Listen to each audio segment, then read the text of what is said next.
etudwa na ebi ene se Krofrom market no se by 2026 o se yebomodin na yewi o se market edwumadie no de edana koma so papa ti obeye de betimi bia ema market ahodo aba Krofrom market baka 207 and omampeni dada His Excellency John Ejekum Kufuor ehase ebesi ne baby akopim ye hwa na pem ye omampeni si by 2026 ogidie se enu hono na Krofrom market no ya bomodin etimi awie nye no nko wode ensem ahodo etudwa osan ehwe se eye Kumasi eye bypass na ebeti eye Kumasi a free omo mutu kwan ede akọ the other part meka northern part half part of eye Ghana no and so modern na wahye na so abafe expansion of the Kumasi International Airport runway and also eka ho na fe wasan ade atudwa say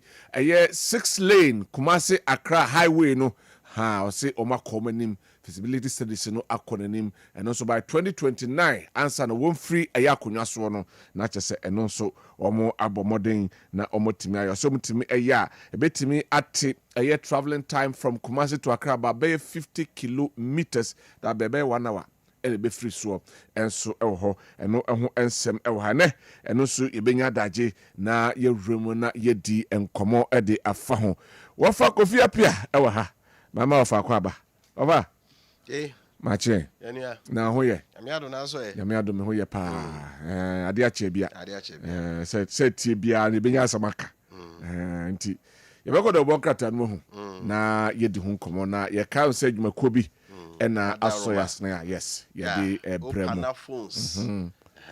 opana phones adaroma osebeje phone tu an kakra that's right the was scientific hospital o see award there otedete tibra na won hwe Grace Gift Eba Hospital o se bra ya de kwankro bi on besa Sarah so na Sketchwell Media Institute o se se twedwuma na apeso sua o de abra o badaroma e kwa akohwe de bokrata hododum sem na pos imom yenkomra o right yenko na yene a small scale miners association enkodi enkomo general secretary of the small scale miners association Godwin Ama ewo ahoma no so enra omo eye press conference e the allegations said tie ni chenchenchirenti ena omo de to ho se aban enkrofo titru eye task force ene military ni omo a yeyi omo se omo mra na omo mbeko emma sa enema no emfiri ho no omo ena enei omo eje omo concessions ahodo e de emma womo Chinese for na omo ba legal mining for no yenkoni nkotie yenra Godwin Ama ewonsem no obeni yemwache na no pay yo meji se etie for meji de se munyi na mu ye wo studio yame adom yenso ye ho ye papa na mona sabio ebi komani anameboa anyway enra mo ye press conference e din sama hodo atudwa se mo am concessioner ene mo am den krata akwaje se mutu efomagudie ewo so no tax force ahodo ene wonwa se bi omo da no omo ekun galamsey no eje edema Chinese for chiremu ye man ne sentra because mo na mo krata yo in terms de ni ale koso no ye chambers miensa ana se be ka say nine ni di kan no aban at the tax force see the minerals your friend say sorry land and natural resources the minister in charge no honorable Amabua at the tax force via NIMUS, that is National Anti-Illegal Operations with the Secretariat. One kind. Or no, the little didn't say Bedma mining and illegal mining. Ye two are saying, yeah, operating from that Secretariat. Okay. If said before, no, Obia, sorry, I know what it task force. Also, walk around. Obi wa or a party, but no, I felt the pedinity. No tata nkrofo obi also a security ni ono so afan nkrofo no tata ama the whole sector no aye basa and so things at NIMUS you who say NIMUS no manage the whole sector in terms of the illegal mining operations. A police for BNI for national security, Omunina can be and a coordinated approach. Yet, and Chebian soon IGP so fighting and I'm saying with the police. And also say the police for the Bermuno, just I any oh my near no mabaho. A day, police 4 groups bear 4 and not fight the backside. Omo check who crater. It's a crater and cry, Yedimano, Omontiasi. A Jumana, yeah, operations, Romontiasi. Obi twins you cry, or so illegal mining. You better 2 near ma. A bit cry to be near the choir. This is what you have to get baby. Also, one day, be a bear 4 different police. 4 different police, especially police. Wow. 4 different operations, then harassment, a total be an easy barrier. The dear miners here, you man easy barrier. Oh, Timwa, yes, I see good issue butum and the achu. Now, a Juma and we are miner, no legal miner, no you with Juma. A Juma, you good. You have the right for possession of good. We are no atonement to see I buy a useful flower, a good board. Ubet me atonement. Before, ubet me atonement, any licensed buyer. Okay. And me form a Juma, by all means, near many and dating the June, the Makoto, Safi. And I buy the good board by. Good board is also no own task force. Send ya some way Juma funny. Yet, changing on Mamuti Juma Nasombe. Now, so we drew the big brigade and said the police were have my name. And yeah, my mind is going on trying to be any day. And the sad question says, about Musa, Argentina. Say police force so I want almost our family and nation, sir. Almost secretariat, almost throughout the country. And she calling IGP say, no, Kata. If said it, I made a Juma, I any ever. We are tossing me so you politically exposed people are almost so boys are any some police military phobia, Monoma. And they could take you over small scale for concessions. Apart from Limos now, Martin, almost science still almost so gumo mo yes adiano. Big gumo bugusu harding. Say I buy any swadi who are all boy. Say trading of gold now. You to be sanitizing a gun of William Faso. Now instead secretariat near Tinian on Bay Dumano. Good one and I do almost through Ramadan and a creative problem. I think to I wear a minor or the concession. Just baby pay ya report to our confident to feel. They say Chinese for Ubi a 1 year underground away. China for Nakoji Edumana Bosu. Ya Pamon in the China. Yes, so crowd so your victim, also dear Bu Honma. Baby are the Jumacrano. A boy be baho, yet the best in pen, wake and 1 million semienza. Yet the call. Now, you're simply phobia pacho near Mamma. Instead of the Juman, who are bass on the 1 penny 4 times. No, I saw the sim. Me actually, yes, it's a machine now, but Cassie said in the call, national security. A woman at this hour, 12 p.m., any 12 midnight near Yaman. You hear this on the back, and now because they go to concession this one. Wakofa Langas, near my chest, near Moyen, on Tias. So, a 2 shot.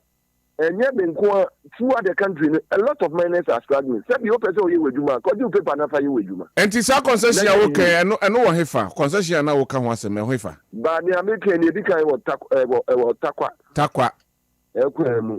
I think to her. Maybe what they say, I was Sama, I say, I pray by Wabedan issue. Usha makes place be one of the best places Wabedan issue. I will. And your home, that's the 4 places. Excavators and do it on. He better to him near the call. Small scale for excavator. I thought they because do one license the VB and I better send in the call. And to catch up by say, send me air call. Say, if the government in year, you coordinated approach. We have to do for every hard day. You say, you see, forest reserve as the attacker. And the forest reserve will be a woman here, do not buy the forest reserve, be a woman who will be in Kuma. Obi remaining enemies or illegal money. Easy to stop the person. Until say our last for could them be starting forest Juma Ache. The enemies of the Muwa or Muyo Juma. Every president for time, Yamo permit conditions then they are share on any problem. Apart from the more can you able to do. It is a binary say, more be a Juma forest reserve. Yes, most scale miners, and can be a Juma or every time I may be. It will be all be a illegal miner. And I want to quite easy to identify the people there. But Hono, the Yamunko, near Tosumi, near some more year Juma on Susu. Easy to identify a year Juma on Susu and a buffer zones very easy. You better pass our phone now, as I saw you with Juma, what you saw near man, near Aquasel near man. Just all give one, say near Momo. The sabotage, you know, better sabotage, a buying gold border, Juma, to say gold, the blue. What do you want to say? I see. More relief on saying a buying and sim. Now, release this a buying and share. Now, all resources, Namus for okay. No more any Juma coordinator approach. You can't say my buying illegal mining, a Juma cost, there be. Okay. Don't fancy it. We are touching you, and yet the Biano, this soldier for a better time. Yeah, yes, I soldier for the police for a for force for a long time. There be a Bruno. Nipa illegal mining nankasa the omo baby said that they so Japan and the other circle almost starting mining and then abrofo kreba it's a part of them quite better the first na miners there were municrate the eduman ye no omo ankasa be hia na edwuma omo tutu amna kete ye yetumi sieti na be omo wo hia insuo ne bakwam ne yetumi aboho bai ne de soja fo achesi omo ade bi achesi omo a na omo adwane enche bi obasa aba de bia ye say sika si echesu wom na ba emre so say ye be dane ye ho ni ahwe say miners he said you illegal miners here ke omo so nipa when we reach out to them here no omo kasa ni e de omo etnase yeah association is ye betumi leading that because eduma ni etiasi ye were technical people omo so a dia ye eduma wo universities ni mines akesia omo nya ye prepare say ye ni omo ntrase na ba bia nsuo ni ba ba fa no ye ntu phone kesi mom omo wuru gum via ni asante anya no ni de aye reclamation na de ade ame e say de bia ji soja fo time crop uta so mo dwane o mbesa aba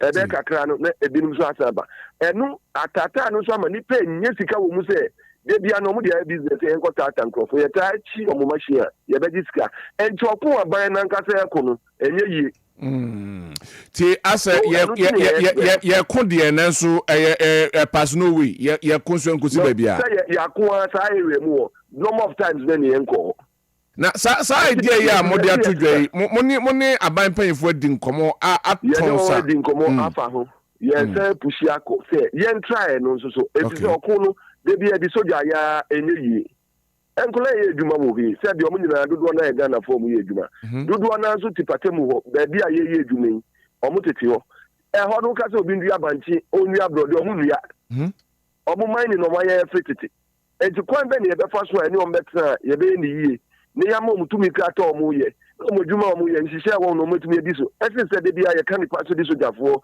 ye kan ni paso di police fo na se de police fo ni sojafo ebi enye omo nyina mum ebi e de ho ye business eje omo ba no ma fe ye ni akoso ye kan e for evidence bra se de obi akoya adebone no obe make sure so o ma receipt obe make sure so obe sumo obi no obi abegi so we Friday and for receipt ma one na so obete ho na ho de akoso na afei wudi no muko ono o ma obe sumo obi middleman bi no ma ya no ma fofa bet omo adwuma omo ye no omo ye crafted omo crafted omo hu no omo de ye enti ya besra bai se omo ye nsantrase and the Minister of Lands and Natural Resources se nine months na wati a eye coordinated place eti edwuma no omo no omo ntetiye omo no edwuma na omo ye e edwuma insurance na police for so mo a ba say e be ka say police for nko libi mata police for edwuma omo ye ye nka so omo nyina na omo ye bado do na etetiye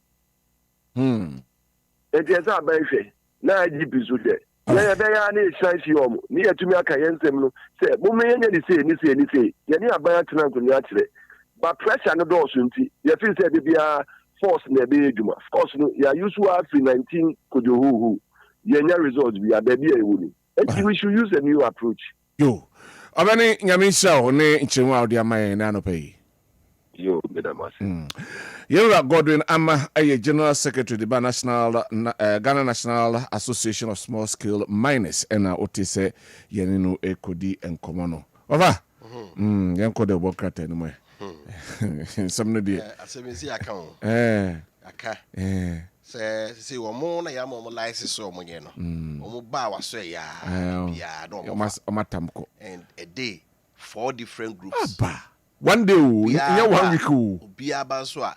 Obeje kakra. Hey. na uwie so na wapo na wo na kakra na so gold na kakra so wasa asoma guarantee asa no eye gold adwuma de obede on fam wi a onya gold ngura mo anyway over yekwe na yeah the bokata uro no nsem na post yeah the Daily Graphic na esha say EC over $227.6 million ECJ contract terminated. John Jinapo families want state support for autism care. JT Bank efforts commended. Okay, teacher licensure exams faces out August 30. Hey, Mustafa Ahmed, 9 others charged for extorting 280 million cedis from oil companies. Kwabena Daily Graphic and Sema Oka and Kwalaya yewo more autism. Autism no a spectrum disorder. Yebe wakwada no bo say bia oda ye frumu na ye wo no bibi ne si entina ne bibia ntimi nkoye kakamasa na omosrese aban on say call advanced world na your care Ghana be ni school bia for autism children no it be ho private people be na sibo antu bi and na scholarship be anim ba de kwa brochira sankola na akora ba be hwenwa kopim se obewu ne maame nso so isan se sankola se ne maame be no nti no ye ma ne maame nya adwuma o se ehwe de tua ne ka ti ehwe akola ne tua akola ne ka ye tua maame na ohwe akola ne ka so ko wa be be de ama enana ontumi nya adwuma bia Ghana ye ni hye bia masa people with autism no and almost 3 afi enro jojina po se de na okusa ase o kan ye no o se the teach company of Ghana o matwa contract more than 200 mu contract o mama o motrase hwie mu no 343 or so is the cash cow I has 340 something different contracts 227 so the akabu o mu so almost scrutinize na the atwam na worth $227.6 million. Ghana for you. Mustafa Ahmed on na ebrebe atwam no da National Petroleum Authority ano NPA on nipa nkro bi aban kire se oil marketing companies no omofa akwan bi so agi sika firi omo ho amount to 280 million to omo do omo kokko teachers license exams education minister Harry Dusu kire se August osanabo some no da etoso aduasa next month ya etwam you say wo College of Education ube wie na no ube tro no mosako sa na osenke as part of it there be all other professional bodies and this I mean it's all that professional studies we are no watch say we no watch but we know also the omode can say they should add it up omon fanka ho na ube wie na kuta dada we teacher juma no we ya na apostle we ya from we na well many time the sun and minimum how far this say we national service watch all license and why so matwam so that is it what is there the nurses the other way second nurses so almost we ya na ke pursue omo almost separate private exams what's the difference they were my year free or crown the end here because also free teacher not free kwa brochira so only like says that lines are yeah for certificate that free university say we college of education no woman into anyway right if the Ghanaian Times and Tosso Emmawa energy minister infoni ewa ha no adem so energy bebia no power outages energy minister eno de abetu edwa eno de nsema hodo bebre na tudwanti eno eho baako eno no afei fight against illegal mining giving impetus eno so ewa ha Dominica yeni no some no and tell for anya some kuma NDC for no be kire say abobeka wa na ofrantuma rollers the kai o mo say nipa bi wa NDC mu na om de abanga Yakubu ene president Yami atotankuru we mu but o mo nsa bagine ayo ti eno e wa ha wasa akoka NPP for no wo mo eno enfoni wafa yento so yeah but the chronicle to us so NPP Big West condemn top down flag bearer election plan nyame ado me da nya asem keto enye kuma God be bring aspirants na ba na bibre na ampreso o ma wemu agus but then no me tete nkomo bi o say the mpanyfo no dodo na na say mpanyfo mo kon delegates no dodo de mo kan say ade omu dia no ma die gya nti obi be yeyi no ayeyi dia so no makoje atum no mkom ba bi what you say simpanyfo no eba ye ya ba 2024 election omu 2 year amanfo yeyi omo mo ase ho no omu didi gya wo mo enti the delegates na corner so bi be yeyi dia no there's no be say Sanche ya ebe. Wow, we delegate our call I we never bua. So that is another thing. No, yes, you with you. That is the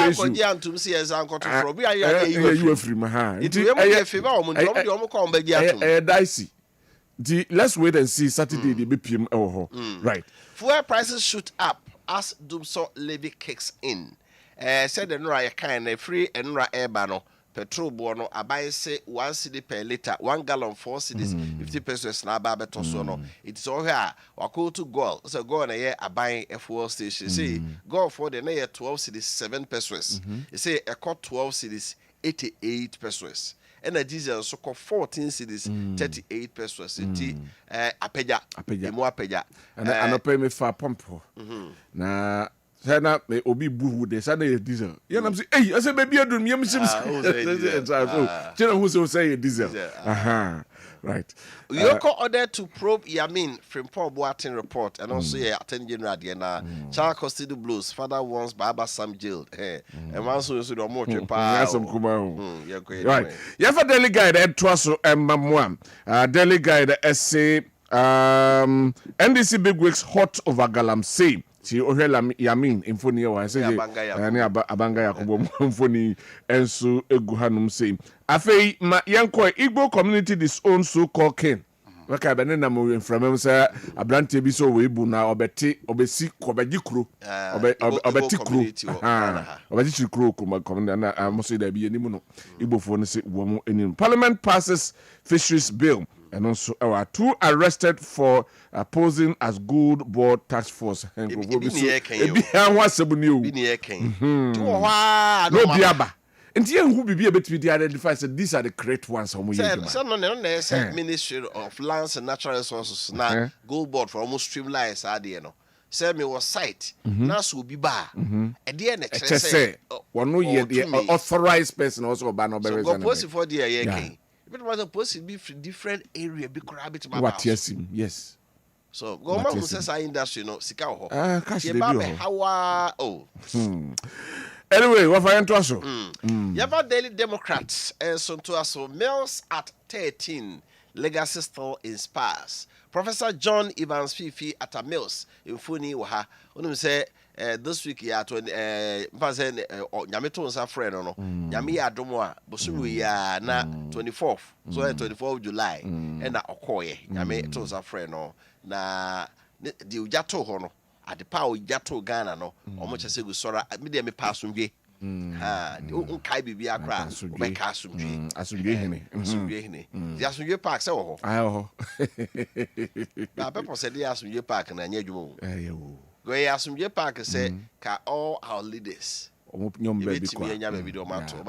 Rollins ya fana nkoto menyini say omo makan mu bia busuani be pene say ya fa nkoto nti ebe kakra he a busuan do ka say ni ombe for ma de e omo so akotie bebi also musim Mama score 63% in corruption fight survey if you move bia beto dwa e kire say Ghana for so yi nipa o ha bia rombuso ma no asem a emu adusia miensa ese mapeni mama say the o2 sa e wo dream de ne proye no eso no say ora na bae no ene ma pie yoko for chiwe man for say ha isika na modie no sometimes go social media so o ti Ghana for mo sorry so kai Ghana for mo sorry mama for say who did and I got the Ghana for mo sorry yeah to us what say Mahama records gains in energy sector reform I said the Kurajo nyina po enra on a central for share now say the mampeni Maakye no ye pa o chirichi no kan say o say PDS enya de phone I say enya de phone na manfo bi na nemum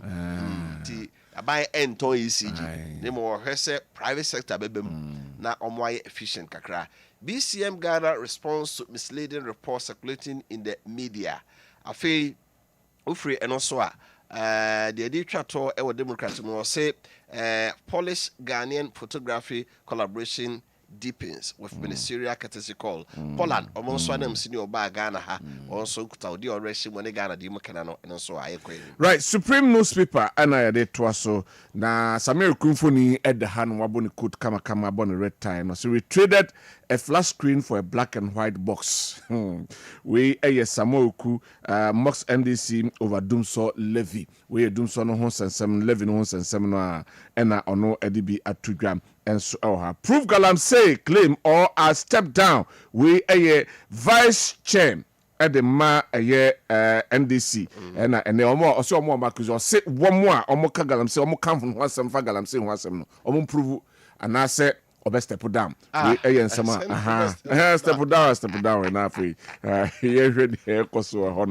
Minority condemns Ablekumanov rerun violence, calls it a threat to Ghana's democracy.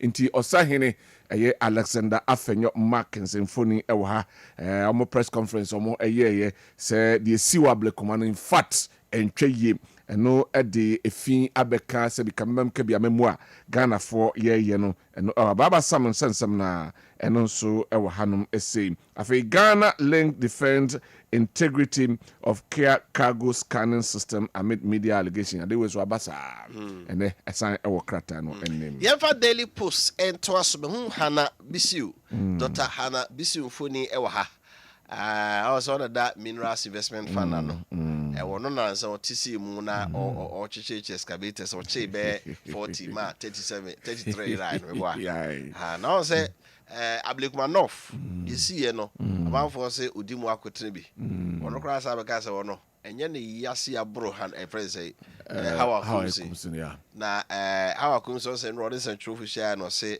Harabisiu ene basintele mabeni mpamo se wo mo ne bobo adom wano a ombedi setu aso no so he memensi form wo price ru bra ma brevie go twa asa na mabai ba power akaw President Mahama holds emergency security council meeting over Boko chieftaincy conflict Mampani Mahama one asojafo police immigration penifo he ban boss no omo yepoto provincial mo bi say aden ena boko yaka ti ase nya adwuma omo a ne tu akasa nipa miensa ten omo a ne ase we ampene si de boko conflict be bia edro no de ye de soja for kwa na mka ase de etu obetwa o se soja for na kwhye statue ho kusa hen statue ho makwa kwhye nti amo masa trigger amana aye hunu what is say omo press conference amo akusa for no six communities constituencies ho say omampani anye bibia omo resign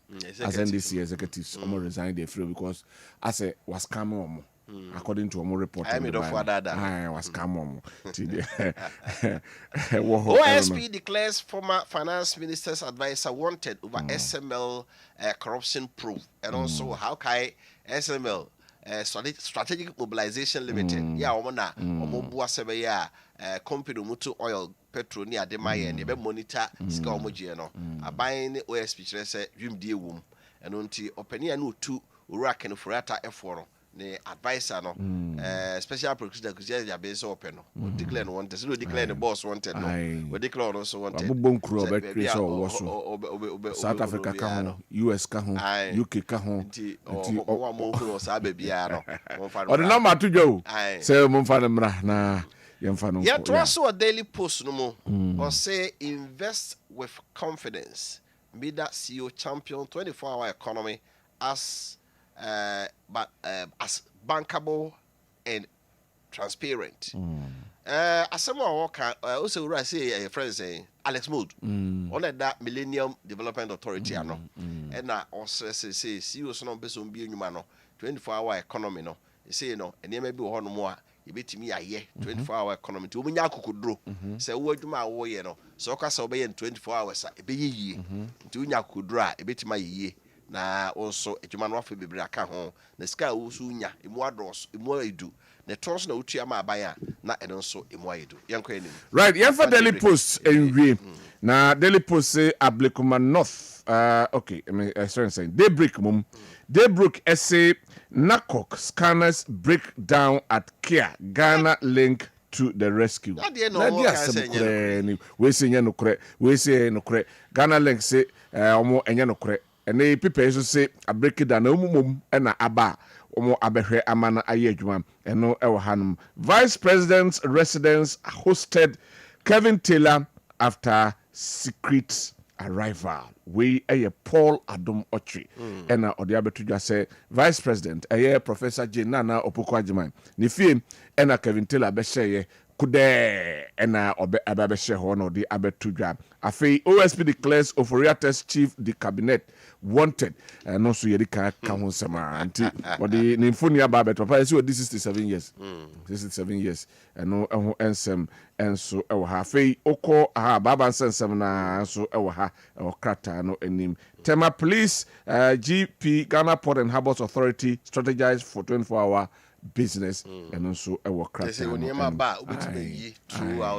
I think it's a lot of way. Let's say a pong. I remember what I upon a sometimes why your crater in the Sibia could deviate. Why your crater in the a second month penny for no sign almost a pong. This are dear chair. Right, of Ayansankwa Humanasona, Yani, the Member of Parliament for Oforikrom constituency, Honorable Michael Edu, Enko Enkodi Enkomo, Efa D levy Kruya ho, Enra, officially, a chassis yes a ye Juma. Obey, I'm watching Nanope. Kiodiano pay me almost so, Mechia Kessben, a tearful Mechia Oforikrom for.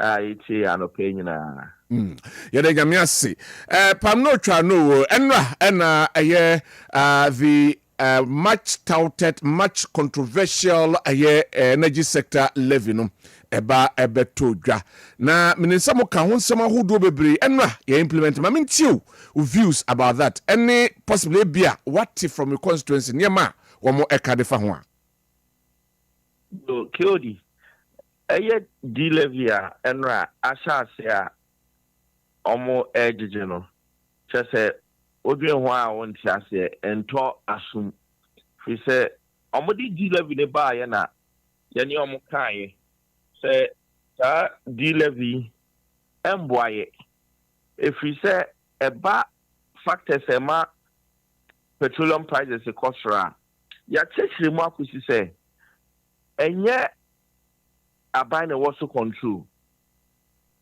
A man say just born $1 no and the control factors no. It's man say just born air costra. Yes, yeah, the costro. Dollar ne costra, yeah, the costro. Factors here means taxes. A man say just born and a dollar. Into the abine was to control air taxes. Into taxes need the washer. In Febe what change no. Ebi meka ho 2 cedis 50 pesos na ni ejina. Okay. Oh, entiena abade 1 cedi abeka ho na akọ 3 cedis 60 pesos. Na uyasa na chese Ghana for na wuyi sika free omo ho. Na de abane ye ne se omo di levy ne ba ye no.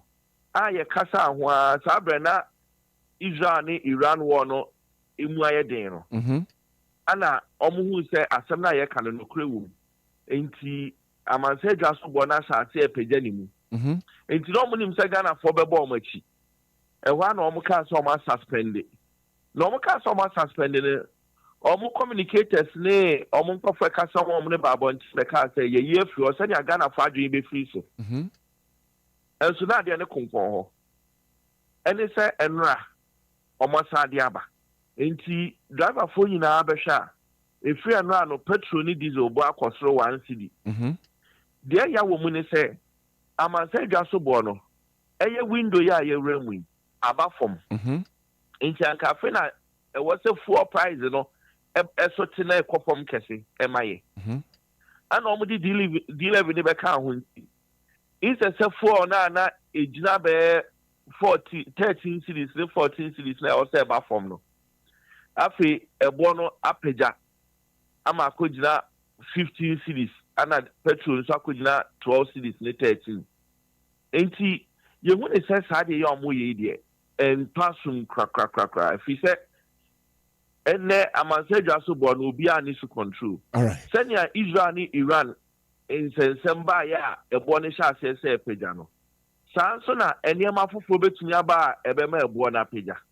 Ain't the question I am, maybe say. Abrebia, Bibi Bama, a buona pejano, or Mubek suspended the levy nana. Where are some Oh, if we say, and nearby my boni pejano, our man said Jasono. To say geopolitics, to say, Sanyana, mind you know. Ebine climate. It's now sorry, I say, a minor, Omutu or your Kessben to say US. What to say, you say hurricane, and as a flooding and a BBS Texas, this area no Omutu Fangona. A born never costro. It's now sorry, I say, a year or more oil producing nations from OPEC. Omakoye meetings, a born or from too much, yem pejamwa, a becostro. Say, omo refineries around the world. Any omo mutu fango, decided, okay, a born a ban, enye. Into market, the yensu emfa oil, emfa market. I know demand and supply. A bit yama bona a day, akosro. Factors am up on the cost on the dorsal, by who needs to control. 18 kawa suspend, Kawa, where you have your opera kwama your wine high. What can I uncle for so? Dollar number from CM fan to see a bit ya. Hona me ban say school of thought back which say amohwa mampani mbode mo awa bonus ne yatitifu no so dollar na yatitiswa mande aba be 10 no ne 11 no na say ko the 1b to so na say ono so e de ahwema energy sector kai da hon mafiri ho a senka bone bi anim di mami say chila ye danya ne na say cement bo aba forma obeka che wo landlord say cement bo aba formu nti onto rent mu there be na cement boba from now ko kan che landlord say onto rent mu dia aden na petrol boba from amaya o ka cha ban so on fa 1 cedi nka ye homa ye ntua. I see. Now but me say another question. Say President Kufuor the free SH President Kufuor the free SHS ne ba ye no na awofo na etua free SHS anye bia wo ba ko sika betua be 4,000 to 5,000 cedis. It is 4,000 to 5,000 cedis now. A Kufuor be fine now. I will for him here or mono. Now you can say Kufuor afa 4,000 to 5,000 cedis. And the Kufuor don't fa tax him. Me go your sokese. Na ye nti afi say you want him here. Asemu entasu. Nti omo mo ka sa de onjai. Ye ye be sire power asemu won say. Enra na omo di 11 e ba no. No man penya ba so. Na point is na was scrap your for allowances, yeah. But Sadian so na da. If we say Osha Nana Kufuor dumpa, na point is for no or 50%. Because when him say for no any be appointees the move to kwine. Among for be invited to programs outside the jurisdiction. And to move here for kaka mo de beko. And was slashing the 50%. We have 50% no way in Jaho. Almost salary is what is 30%. Enti omo beka no MMDC is an e Ghana Kufuor a pension in Kufuor be no salary e be 5,000 cedis. Yeah. Because of sa 30% na yetete so no. And e could be MMD salary. Mobile MMDC is na matoto market yam. Government appointees in a matter to market him. We are now going for free wa, dear na waye. For on the crowd, we are free one. What say, Senipa need to kwaya. Obetu aji for the akko. Let's say, Yakoya has nearby. Right. You can say, no, some courtesies of a year, commercial drivers, and says, Abbey, one so ebetu, one more eka ashanti at the enemy. Minim say, then I becca found. Dear, ye best said driver for they say, ye de timamu for omutuma kayen so. Enti omutuma omun hwe enye ntumu a ebemia timamu for ne kase fi say ye nyina na ade no ebemia ba bebre. Okay. Enre ba yi we asase dijo ntaban asase didi se sika no. Sika abai ba beje free ade wo mu ye be 500 million Ghana cedis. bosumi biao obeji sa 500 million cedis efio taxes are benyina sa tax we ana ba ne beji ska kese. I see. Yes, sir, driver for.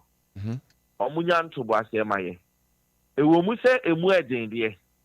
Nanso akoye enantiri crew. Where me a na wanya problem umi anso a eya. Nti driver for if you say omo fa omo car ni omo hyenka omo cars ni nyina no. Ye nyina ye busafo enuanom. Nti me de ase na mesro omo. Aba say no be na drivers di o ha omo union kra na ebo omo de beto so no kra no omo di so yeah di omo pe na omo beye yeah and wo fa ka efi ye konkwe so sa wo de ba aduma na security a drivers ni po omo go straight omo ndi no kra maye obi frejo so no afa nipa no abisi ni hotel junction no asa lodi foforo no asa kosi omo amakum no asa lodi foforo no asa de omo ko aduma na security a enti Jenny ba ko wa hwe abetia be 3 times yeah enti drivers say na ma we nyina akoso a timamufo ni di ya wo ho e wo mse aban ni the taxi ba eno e ba bebu ye kom de but mama omo nhwe no mfa ho na omo nkoto transport fares mu all right omo ankasa nso ni ye ni bi o a endi mu aye na enti atop e de be ma omo e ka hu world market price they shall say cost dollar shall say cost that's a body cost na drivers to the bedu on yen to me said an kan wasem all right bo mo so bo ana de eye hu wo mu a bo baba ne say and o hwe dollar ya bank won the rate ana o market so a black market ni abochi won the rate dollar nso me no nyina nim say ye ko bank ayenya bi abochi wanum ye be kwa kunya dollar enti sa oka chem se dollar ni ja 10.4 ana 10.5 a me de minim se dollar no me kwa abochiwa e 12.5 ni 13 no mo ton no en sa 12.5 ni 13 no na omo ye ayi OMCs ni BDCs no omo de be ye omo pricing enti I was say aban ni hwe dollar ni so na omo jai rhetoric kasa bebrebe na omo kasa dollar aba from because the dollar market is so in that form. All right. And here is my businessman. All right. You, Honorable just Michael Edu, Bedasi, and I pay any brawnya at the Amayan. You know, somebody na modern minority, no Kwambi and betting me at the fight Yamagana Konenim, no. Mayo, yeah, that's an pay. You. We a MP for Oforikrum constituency, Honorable Michael Edu, and Yanene Kotunko, Ednikodi and Komono. Over. I'm a boy or newspaper and infant. Yanko opana phones, observe for opana phones, see fan to him say, on easy buy a Daruma, or the Ablutre Abagana, and ne semi mobile phone, no semi ura opana phone. Na ya chemi phones on a board, na ya busaka crassa, na winya twasie, na ya jit. Na me de Ghana card ato na ya ye photocopy ato hu se be Ghana card ni e chese ampa me Ghana ni ehwe me a ebi hu me phone bi a me pe bi a na ma je na me de ko na ma ka chero se bi a de bi a metua kakra na week bi a na otwe bi a metua kakra na boso me bi etua me ka na metua kakra we ye kwan a opana phones di aba wode bo ama sesei ene ma Ghana ha okopa ato ye odadwen kota asase we koto ka we koto we so obo sika na no ato bi a obo sika na nto da say mobile phone the opana phone se mane how so fi na opiska koto phone foforo anafe uto bi di ama obi me so bra bejibi say smartphone be na ope Samsung, Itel, Infinix, Tecno mobile phone bi a ope no beje brand new original phone pa no de ma wo na kakra obenya de ato ase no to ase wi a na afi waje na ode ko umpewe na apede tutumri kai na ko hwe opana phones e kira kwan na ekoje wo de kuma ase dum or shops awodo mienu e na ho ba kon any Prudential Bank can e dan na efa Unicorn House no ho na Prudential Bank na opposite ne hwe ni mu pe obonso opana phone shop ba ko ho ba edum ho no abio nso a abrosan na Ezra FM wo mu no the opposite twa akwan mu an hwe ni mo no dan wani a obon se opana phone shop e bogoyi fresi a bia ofri ba bi na eba na onya no afre na aka chon se wo ba na phone a ope no omo en reserve bi ma wo number ni 0244 230710 0244 230710 opana phones so the abrochire abagana And then yade how etete unya wasumdwe na wodi ayi wadwuma kra mpo wadwene ho afa adwene ama impuntu aba enunti ena Grace Gift Herbal Clinic and Laboratory Services e ho no mfebreed ena yade yaswe honom ayi adwuma boa magana fo enya yaresa ede ama yare ahodo a eha omo na yewo aye hahadro ena ede adwuma yewo qualified professionals a enei woda wo akoma so ti omenya adaje akrokro ahwewo ama ho atɔ sɛ oyade no enye sebi waso na asia na akwata na aye wona woni afra be mfridu num ana sebi achacha na aye wonko ade a de aka nyina afabra na afi yenko emfa emam ti sɛ ye ene stroke ene how diabetes hypertension hepatitis A B C D and E typhoid fever na se malaria ulcer emu ahodo nyina fibroid ene how skin infections prostate cancer na se enlargement shrinking penis be obema no wo nyine no wo fon sanso ena sebi wo ba wase ho nema enhyeda enkoye nsuo mama bi ene na hwan fi ho no enye homka brana ye moa sebi wo bema wo ba opa wo ho ayede ma brana ye moa na fe nya akwada to onsa so wo bema wo ye mre ewo empem sebi kaso wo ye mre empem so ti ase ha wo da no wada kaja wo sori ana ne mani nyina sori pe ha yentimi moa betin kancho se mi wura de bi untimi wura bra nema nyina bra ne wate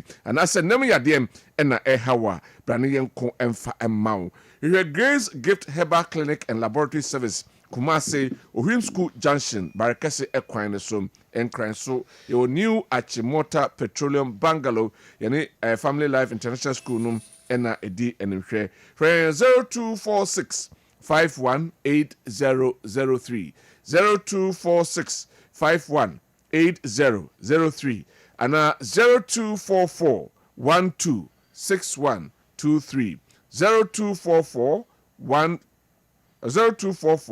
126123 ejuma every juada kwesiada anapa no so kopemse no num ebebo ni what scientific herbal hospital dua ye ntentu kuntumpa na siapoma I don't know o se fanto anim say o the womb and penis repairer oba wo ho na ye dia bra no how be da wo die mu no beto ase e de amawo ni nyina ne se mfidie o de bi aba ye do to afidie ne so a wawodie no womb ni nyina ba beto so bia na problem kakra bi ese ohro awodie no bi ovarian cyst and a fiber na be develop a eno nti akwara beto mu a na nyinse no aseye a obeyi ni nyina afiri ho ama onso anya eba no ebi awo no bi wonso a na bi a be ma no wona hunsuo no agene se ho nkwamo no so a ze bia meka no be ma bi onipa bi aba asase su bia wo ye champion because eko a okon ya ansa na wo na wotimi fertilize egg no enya agro na be ma hunsuo na agene a de obeye bia bi pa bia mfiri mu ma bomode akọ na nkasa oba na bia ono na onwo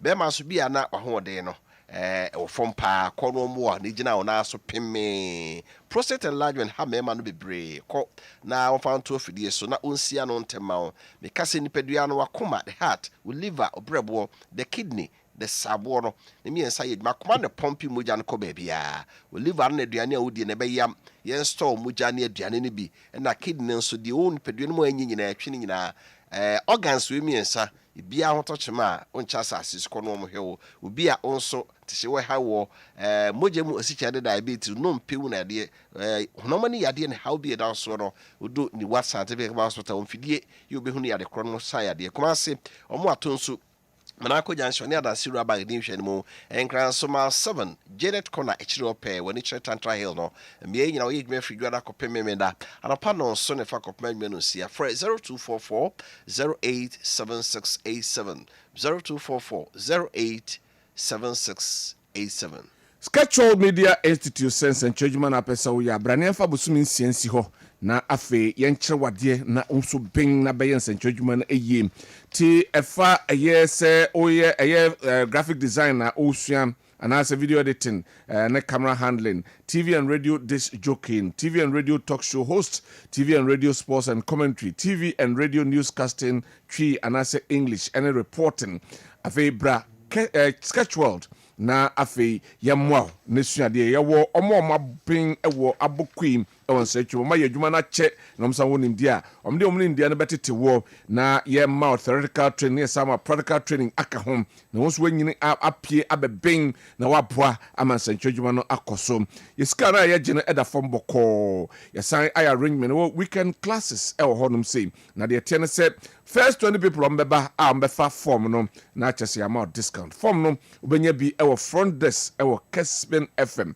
for 50 Ghana cedis bra na afei bɛgye form no now so you're on your way to becoming one of the greatest in Centroni and so ɛwɔ yɛmɛmu ɛha frɛ 0249 414039 0249 414039 and 0261 110955 0261 110955 na yenyo so edwuma koi ena esoye na sene a yede de bon kratam no ba de aka no e baba me yankɔhwɛ video si kakra bi ne yamra before that menka messages no kakra na ebre na tie yi kakra ne yamra DJ Pride more ewo Kumasi som so I want to ask NDC government a question. Okay, my main friend Nusia was say NDC party should be careful of the things they are doing because times change. Ono edia ode abrene anamo anape and DJ Opide OPK petrol voice ewo go so ono so say the doomsort levy, the increase in fuel price and the introduction of other new taxes have worsened the hardship of Ghanaians with prices of goods and services very high, termination of appointment of Ghanaians. And this is not the reset they promised Ghanaians. So, Ghanaians should rise up against this oppressor's rule by demonstrating and in 2028 vote against the NDC government to bring back NPP government to rescue Ghanaians from these hardships. Ono edie enono teacher Kuju ewo tepa enyina susu. Ono so edibia bam. Wase teacher Kuju tuobuom adantesi. Ose with abai papa abba and their noise making all over the country. Fuel prices go up by 9% as 1 Ghana cedis on every liter of fuel. Doomsort levy takes effect. We are finished under this incompetent Mahama administration. Ghana's second independence. Aban Papa, why are we crying? Just 7 months into power, big taxes falling on Ghanaians. You haven't seen anything yet under this 419 Mahama's administration, and they were saying that there will not be any fuel increment. What do you take Ghanaians for? He's only insulting our intelligence. It's only insulting our intelligence. Or no, Ediam, what they are bringing and they pay and so I don't know. Befi Ewa Duato, or say the directive to halt. Okay, let's put it this way. The NDC is doing direct opposite of what he promised Ghanaians. Didn't they say Galamsey will stop within 3 days? The Bokuk fight escalates when the MPP was in power. Has the misappropriation around the National Cathedral been cleared? Didn't they say the e-levy was burdensome? What about the doomsort levy? NDC's days are numbered. Or no, so ADM. No. We say good morning. I'm Okain from Bantama in the Senate West District. In May 2025, electricity tariff went up by 14.75% and water by 4.02% under the Mahama-led NDC government. Yesterday, July 16th, we've been slapped with another 2.45% hike in electricity. That is a total of 17.7% in less than 3 months. For comparison, all of 2024 saw less than 11% increment and even had a 6.65% reduction for lifeline users in the first quarter under the MPP. Abampapa Abba. All right. And also, King Dave Ewefijase say politicians, especially African leaders, have a very similar way of robbing their humble citizens. President Mahama promised the creation of jobs to reduce the unemployment rate, but when the power is given to him, it's vice versa. Termination of contracts, addition of new taxes, promises upon promises again. A country called Ghana. Ono edia ode abrɛn. Man pick last one afei yemra na yenhwe videos no na yentwa so ɛwɔ ha. Oyibo boating watchman the behin also Mr. President, please. Ghanaians are patiently waiting for the implementation of the 24-hour economy because Ghanaians haven't seen anything yet since the launch. Ono so edie eno. Right. Me ahwe video see na yemra. Man panin eba to. Thank you to. Ewo Asante Mantemu ha. Nenei wade ababe tudwa ahyebom about 10 billion infrastructure ɛna ɔde ɛbɛyɛ ɔnaso ɔde bɛboa ama yɛdregyin ɛnso akɔ n'anim yɛnkɔ ne nkote ɔmampanin projects ahodoɔ a ɛnɛ wahyɛ sɛ ɔba na waba abɛtoa so wɔn ba abanden no sɛdeɛ aban anaasɛ aban ahodoɔ aba no ɛnso agya ne yɛnti ɔmampanin nsɛm a wɔde atu dwa no bi. Projects we will continue and complete in this region include the KJTM Market Phase 2 project,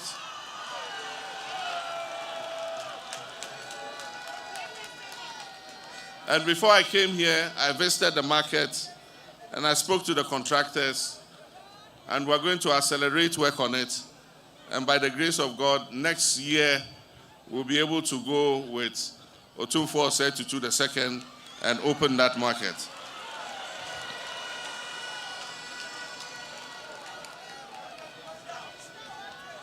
Under the big push, we're going to continue the Swami interchange and complete it.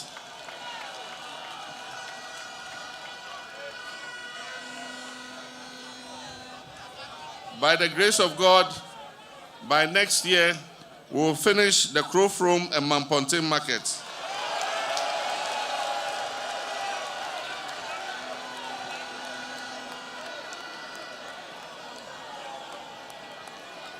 We will complete the Afari Military Hospital and the Sewa Regional Hospital.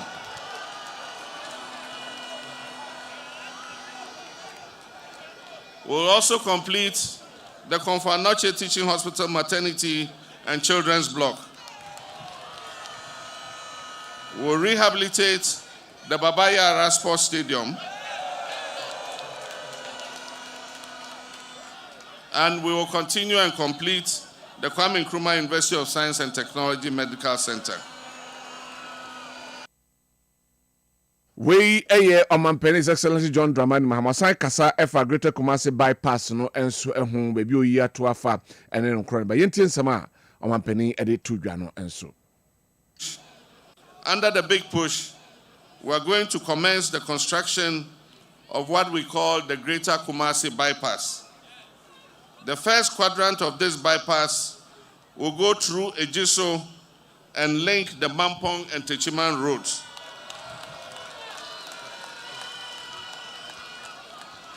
It means that all the big articulated trucks that are heading to Burkina Faso and Mali will no longer come through Kumasi City. They will turn right at Ejiso and appear on the Techiman Road.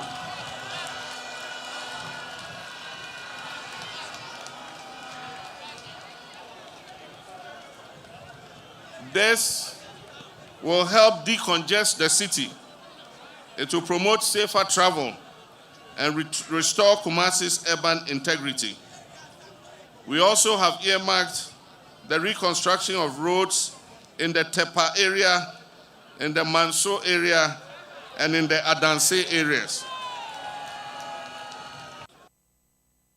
We Omampani His Excellency John Dramani Mahama Fianfen Enchim Ewo Kusao NDC executives no nra ensema almost a press conference on the 2 gram say 6 constituencies and they almost Omampani as come enti womono say Omampani entwanamo amfa conflict a ekoso ewoboko ho a omo ede omo enkunya no ebeto ho na omo kyese sebio omo integrity ho ehiom na omo kwanso ho ehiom na omo ekasa yenti nsema omo so ede etudwa. Deeply alarmed and outraged by the deteriorating security situation in Baku and the total failure of this government to protect the lives, dignity, and rights of the very people who gave them power. On July 30, 2025, the people of Kusag woke up to what can only be described as a state-sponsored assault, not only on civilians, but on the very soul and authority of our traditional leadership. In an appalling and indefensible act, the military desecrated the image of our revered overlord, His Royal Majesty Zuran Bokunaba, by setting ablaze his statue, an act so vile and provocative it amounts to declaration of war on the people of Kusag. The justification for this barbarity a reported attack by unknown persons on Mampusi buses and the military escort. While we do not condone violence in any form, no civilized or lawful state responds by massacring innocent women and children, invading schools, brutalizing students, and injuring 2 of them. This is not law enforcement. This is state terrorism, and it will not be accepted under any circumstances. Let it be known, the Cossack people have reached their limit.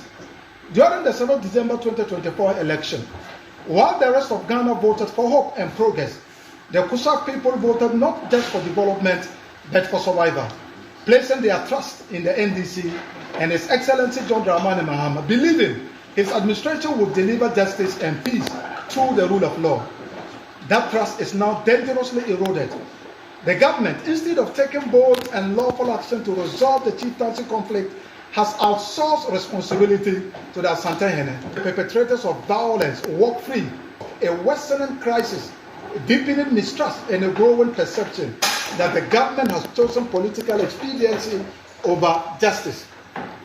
As the frontline leaders and campaigners of the NDC in Kosovo, our lives are under serious threat, not just from the crossfire of violence, but from the growing anger of our own people, who now see us as enablers of a system that has betrayed them completely. We refuse to continue risking our lives and integrity in the name of a government that appears to have no respect for our people, our leaders, or the promises we made on deeply. We Kusao, Womo executives, Mekan these executives are 6 constituencies. And they a press conference, almost the omanibre, and so a day at 2 a drop, and so a horse, and they penny and shape. Na wanye de wose oya womo ebejai and that's NDC party no na omo edi egu honum eno eyensamom de tudwan enso ebi oboko central for wom tempani wom ane omo mekeka hona de ensia enenei omo edi atudwa se omo ebejai we eye binduri boko central pusiga tempane zebela ena garu womo ena edisansamim enso edi atu edwa right my emre na fe yensan kodwa so na yenwie na abejafo enso entnase enso over yen kodwa so mra na brene tia yen abujafo Saturday make no o de ka akosi fuel station na so top petrol we expect say be di nadodo bi say kini etiwe unim say me to 300 gumwa say at least the me chance of days bi I thought be out mu say nu ba bi anasa to auto wi atu ohwa say ampeja kra e bo so auto fuel na ncha won so engine na asate cracking say fuel no ugiri se bibi wom NPA National Petroleum Authority for say e o madwuma no so wokɔ filling station we se fuel de utuaye no yebu petrol na ma pepepe fuel na atɔ say quality a enkofa ha obi a mre mese wo car na engine bo ye nto eno nso nti bomode a engine bo no nya sepketo akra bomode a se wakɔtɔ petrol na fuel bi e wo filling station bi na oji so masisiu na o ma nto quality fuel e na ma wo a obema National Petroleum Authority for aso atiti bi so tronoma we to TBB says see anu afre wo mo number ne 0302 550 380 0302 550 380 ana omo head office e won cry Jowlo NY highway ekwan so region bia so no MPA4 office oti kai say okoto fuel petrol diesel filling station bi na unya problem bia 48 hours 2 days so be report to amomo no ma hwa ka ho asem enso about NPA where customer care meets excellence. Faith Convention no baso kwesiade ya na ehase ewo House of Faith Ministries ewo eye swami runabout say yes swami interchange no ben santase ben santamans SHS no ho na ebaso na eye mpanyifo asofo gudan na piase ya enei womo ebekinyan ye gidie Reverend Dr. Isaac Kwe baby Reverend Afrenya Meche Reverend Dr. Douglas Okona Frempom Apostle Dr. Emmanuel Kwabena Dankwa Prophet Akwesi Ajima Prempem womu enyina baby sanso ena Reverend John Olu Liberation Christian Center, Reverend Ya Owusu Chan CPC, Reverend Joseph Jima Sante Maranatha Evangelistic Ministry, Apostle Dr. Samolotu Redemption Our Faith Ministry, Reverend Charles Okra Faith Gospel Church, Reverend Martin Ampoma Harvesters Evangelistic Ministry na fei Archbishop Dr. Prince Kudolo Goyi Evangelistic Ministry womo enyina eba na womo abehwe emajumedie no akoso na ehya kwesiade 20th of July 5:30 p.m. na chese yebie anom na fe anopa no penhye no ebehya se edwada 21st of July akosi memenda 26th of July 9 a.m. pepepe na no so ehya se enwumre nhye mu no ehya se kwesiada 20th of July akosi ne kwesiada so akosi ne memenda so 26th of July 5:30 p.m. debia na fe ne kwesiada no omunyina akabum aye joined Thanksgiving service and no ebaso 27th of July 9 a.m. pepepe se mfantum anim se ye pon asori bia basisi honoma e de mbekomu fie free afi MTN for se me fantum se ene ya wada Yellow Thursday no se de bia mekan so se me boa sisi a ifa mobile phone na ebo star 138 hash usu MTN ko ade a bo star 138 hash neto data bia ne hwe se de unya no unya bi nka ho a eno ne for Yellow Thursday no a 25% bonus and ya wada bia auto data o medema wo uko MTN app no so a wo phone so betima to no ho betima bo star 138 na de nyina wo de momo ato so wo de momo to anasa wo to sa data inko ade na ya wada ne de 25% bonus wo to 1 giga about 250 megabytes aka ho wo to 10 giga wo benya 2.5 gig na aka ho mu dupa na wo de momo ato wie no ni asama ticket say ko Accra na wesel mo ne ko hesini e wo Silver Bay Cinema wo Kumasi nso a ko Golden Cinema e wo Kumasi mo na ko hesini e ka ho na chese double profit pa na onya so mfa so pa nti bi show ene Yellow Thursday to data no na jiw bonus ka ho na jiw ticket na MTN Yellow Thursday ni mo ayede MTN everywhere you go. Baby abeda na wasum ya dowo baby abeda wonwesi ye krofo bi ba ye bedum kanea ye minsu mi bia emma no eho eye prabon Greenfields eho na also do wani kire we eye 24-hour security at the mount dependable electricity gina so de bia ye numu no sanso na nsu no ubie ya na chese eba na efie no ye the air conditions as shem sanso na kitchen cabinets no many extractors no many omo abia this is efie ye bia no oko eye prabon Greenfields a eho ebi eho na de de wo mu ne se edan na ye wo de o woko akotua 20% sika na ye gentuamu 20% ne de uki ahye wonsem say 3 bedroom o 4 bedroom o 5 bedroom utua 20% a vintage house na waji uki na wa woko wakubie wade na wadem ama ho atɔ ha wo ye adwuma na obre na se wonya baabi ade uti beto a ya na ya papa enunti na prabon Greenfields for adwe ho a se bra na yade de bia keka ho na woso wetime enya baabi adam na utua 20% ni wi a de aka no mfie num na ya spread ama na chese wotua no kakra we no abrochirum na esiu ha baabi abagana hanum sei na yasan tie eya amanfo esubre se enei 3 bed obi na obi ntime nto 5 obi ntime nto 4 obi ntime nto ntia di 2 and 3 bedroom detached houses enso ede aba eno so akonya ho no ma wonso betimi enya baabi ada adenti na won frɛ na mmasi na de koto ohun kwakwansre yemfa won fa ho no na wo fa ho no wie na mframa ne fa ho na hwɛ de ɛfa wani so na so wa wonko enkoyi sika na onkoji bia na etojiwara na mane nie 0322 038946 0322 038946 ana 0546 022306 0546 022306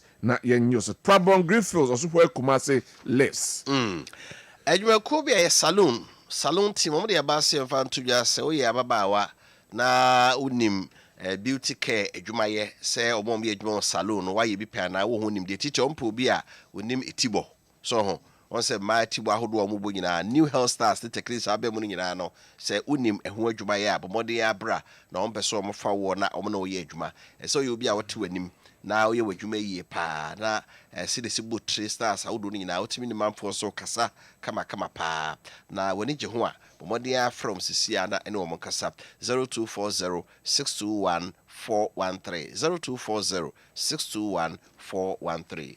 Me ever to no say Kessben travel and tour. So wakontu ho hyehyɛ sɛ na tie wako bi ma bia yusulia. Wayɛ word dodge afei ko hwedi pakro na wunya no. Sɛ bi wakotu osika ma sɛ bi sika no ahye. Ntimi anye de also ye ede amount. De odu na nim nya wantimi anya mesra wan catch wate. Da wani bra Kessben travel and tour. Ye de yagye din na amanfo so wogidi because ya ye adwuma na che ye ni hwemo ba kokora da. Obi ade heyema no nti wakontu ho hyehyɛ sɛ ɛfa o ticket ho na apɛsɛ nei reserve bi amount anaasɛ wakontu ho afutu ne akwankyerɛ ɛna wopɛ ana hotel na apɛsɛ reserve bi amount flight no sɛn ɛna schedules no tie yɛntufo ɛmfa ho ne nyina betimi aboaw de akɔfa betwam kran sɛ nei wayɛ hyɛ nyina awie akasa obetu kwan no wo kɔkyena yanso ska odi betwa ticket ɛho ayɛ den ɛde amount bra ebetwa ticket no amount na yɛnhyɛ no wadi so kama here Kessben travel and tour kyerɛ kwan ɛwɔ Asida House Edum Kumasi first floor ɛhɔ ɛne ɛwɔ ana frɛ 0209 434999 0209 434999 na yenyo so afei Kessben University College so frɛ asuafo ma wie senior high school sɛ ɔyɛ admission akɔyɛ various degree programs a ɔmoyɛ no na Kessben University College Ghana Tertiary Education Commission GTech ama accreditation so ko university no mni accreditation a obenya bodin krata untum fanya hwe na accreditation no Kwame Nkrumah University of Science Technology ho na certificate bia ya Kessben University College ma wo no free eba course omo ye ne business administration omo accounting marketing human resource management banking and finance afi omo information communication technology computer science entrepreneurship media and communication studies afi nursing midwifery logistics procurement and supply chain management degree a omo qualification also be a SS no unya 6 credit passes core subjects no English maths and science and afi elective studies so me saka home now you mature student when you fie du no kwa wo betuma ko university obra unni degree unni SS abodi krata bia bra pay admission form ni beto e wo multi credit savings loans krabata bia be wo saran so na Kessben University College City Campus Edum abosan ye ne Asida House dan di hwe mu afi Kessben Media Asida House Edum na afi Kessben Twin Towers abosan mu e wo Kwame Nkrumah Circle and Cry o main campus no contrast Lake Road anyone kasa was 0501 637383 0501 637383 0264 170475 or so. Right. Ofagofia o asamba ku bi me no bi kana fe. Adia me kaye as en semwa omampeni John Dramani mama kan no ra no. Yenkomo a ede pa. Se MPP for Ashanti region omo vote call for mo a. Emu fakese na free enema jomama bobo so no. We chere se watrase ehunu. De hakumaseman. Central market da hoyi eduru abato breso a bose parties nyina mo hwese amanfo be kwa akoto aba ma ne bebre ni omonti bebre ne bebre da so atifie unse bebre tifie ibi market ne kora ehye no 800 stores ya tum besinde 3 years yetimi anye na campus we nkora be wie the hard we say you bu central market ni nyina obra na nke betima ye ni mu na wie na nke chire no omo mo tewo se ke chire for na so ti wo se hofu afa oda miwure mwache ngura nkusie nyina nkusie ne nyina ba yanya nkyere ne nkyere be half na wani mu no kro mantima anwie Crofro market how many years in 2007 up to now 18 years so I'm interchange and no the name say ombe wie kra sa na but yentima anwie we nyina o se we nyina no obewie Kumasi Accra Express Highway what's that dey we aka ho 6 lanes was we commission before 2029 the time no be so no and on say see ye car kwan dey ma car kwan ne chepa ye as a number for ne ensu namfa but we express highway e be ye foforo and there no interference to almost so no omo ya kwa ukosa just omo ya obi a interfere yes both be bi omo ya kan mo jina na wa ye kakra we dey omo twa kwan ne foforo ato baby I don't know straight away. So ko Nigeria omu kro kese bia no omu 2 roads from Lagos to Nigeria Abuja e kwa nye 1 A2 baby A2 omu oyo man ade ba kom de no it Nigeria omu traffic movement there there be can say the biggest transport route of Ghana okofa so sisi na so konkret so say the city eti she projects way me nyam ko ho sisi se projects way Joma matimi akase obe na otumi ye dia o do ano don that is the question otumi ye dia because enya sam keto also asa aka Kumasi bypass no at Udru Anraga junction teka te bia accident si Anraga junction ofori krum police for na wo ho no to bia na betwa form so because cars aka si efiri nkran ba load e kwan na bobo enane te yi no by we sa bypass na Udru just fa abankru ho Matisi Mamponte akusi kode na say calculator say ko sirem ni nyina no o me fa Kumasi krum we nyina ye project but jete that is the issue also a big push into $10 million no okay because it's kaketwa big push the big push is there will push it so let's wait and see ade ba kwa na eye mayi kakra na say ye be kan wo eno na make e asem nya kwasi amu akwata former Rose minister wase Kumasi MPP adem die wa ha don be 5 interchanges ko si say Agwajanshi interchange airport anaba interchange Swami interchange Santas anaba interchange and Bekwaraba interchange ko si say one crown anwie eti epene de ho but mampani mahama waken omo modern so obepesika na waye because when timanya oni opportunity to come and do it again ono no nya 8 times or just 4 the wakai de omo modern say by 2029 all kano obetima wie all right Jolate over to me meda sipi mamenko na mema Frank Otu a champion Akwaba or lecturer aspirating University Osanye NDC communication team member Ashanti region mampani mama ba Akwaba Uncle Frank so abre ono so nya bia oyi pa ti mampani mahama we dey yakam wogu aso Frank Otu champion abre Akwaba Bejosumuni na boko ejawo di adaroma se ya yiri amame fa konya so na menchia his excellency ya o asantima ntemu ase anti bechia do akwa so kokwa Frank so chia o friend o chia kwa o chia ne de ade excellency bechia o pie woni sebe wapamfa no mba nsahwe thank you to odingina na mamenchia so oni hodi say the chief of staff and ehwechire mamenchia do chane kwa Julius Debra honorable Julius Debra o se mpanefo ka bibi se yakopa abeno de na osonsoso no na yakwa kofa abeno so na de oso aketechua no se abene be yensa yegyini waka mpanyinsa mo na do so ati nti owura Julius Debra yo bia wabo ndise amanyoko no chidom efiri owura Rollins apenso besinde no Shechire sa no bodwuma sa. Oja se na mpanefo se tuo nya chiginafo a na eto ntino so mu nyina amamu ni yankunimdi a ne frowura Julius Debra nti be chana na no pai on hwe chire se de koso hwe no sem we de egu potuma yekuku ebe be na se ya but as me honorable Andrew Bediako former MC ma German South Municipal MPPD honorable Mwacha no pay. Mejo suminia. Na boko de. Amafo se ho ye. Amafo de se. Wanda de uni. Ade chi no mu ye no mo chia se o se ho ye ntino mo chia. But ebia na ntisa. So ntisa obo se ebia na wo die won sorry. But moment you pie no kwa de. Ho eden a wonam no. No be so mo chia se ho ye no. Amafo se ho ye. Amafo se ho ye. Right, just on the passing, I mean one penny ba oba Ashanti region. Thank you to just about 1 minute to be paid. All right. So that's been okay. I think it's so fulfilling and we are saying also be at the Kwabena was a and I said order in grass. There were overwhelming votes and I said majority are in Ghana about 2024 I think Ashanti region edimut into my pay.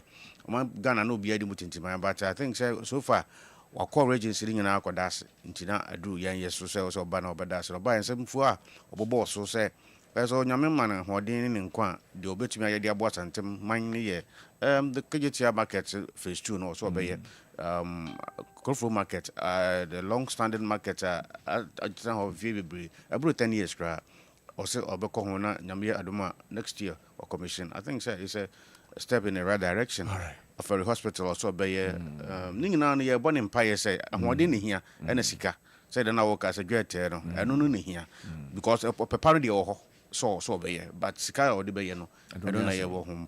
You know, a very fulfilling visit and I think say you don't say. Mamti honorable say moment to me on my penny by better zoom.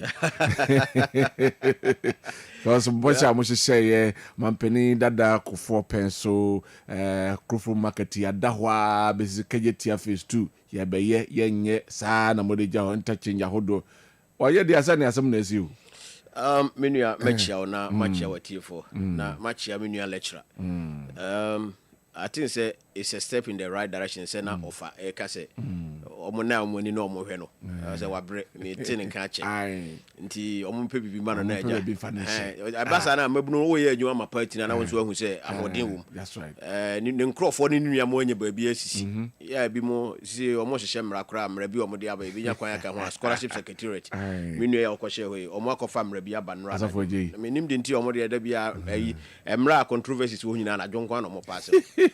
See, almost say Obia Obenya scholarship kwa buchi akusua de na say wo de no e course wa ye no Ghana de you don't qualify. Yeah, my uncle. Dabi. Obusua na ga ya.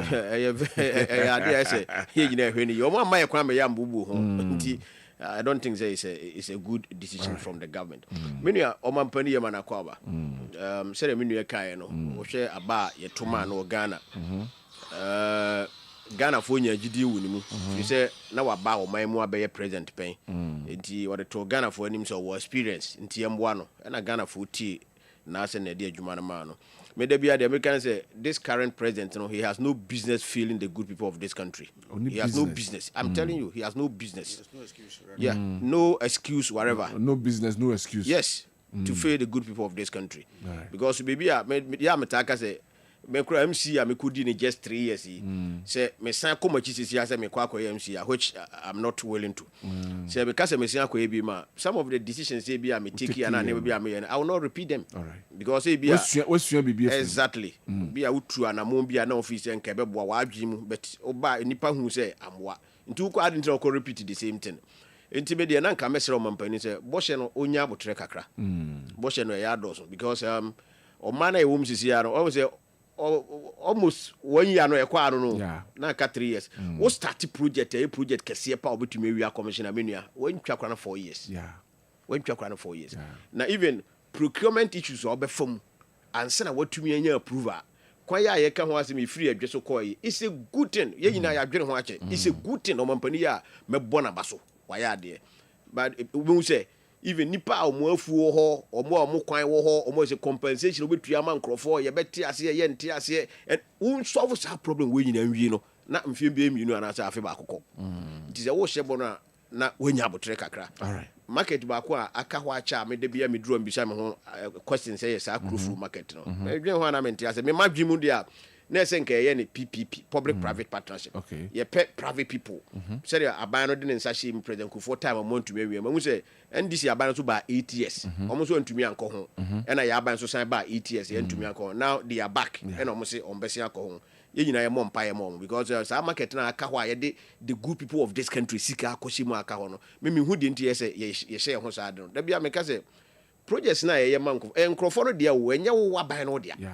Enti se oba na se obi a start adwuma menye se me kwa koye media na wojade aka no ho me kwa MC manye sa projects am kotro yesam 2004 2006 2012 20 ni nyina me bo modern se me kwa koye new one na be ka kwa mu de why don't I complete those projects na wo wie na se ukọ community no ebo abaso omo mfa ho se nya wona o sha ase enti sa ade na politicians say project bi wo ho na wagya ho pese wo ye wo de ne I think say emwa o man no ema ye tusikagu nti de omampani aka se obeye no me support no omo modern say especially projects we have by na ongoing projects in contract management we have ongoing projects we have abandoned projects and menye sure say our project say so I mean na abandoned project. It was an ongoing project. Also beto aso na wawie.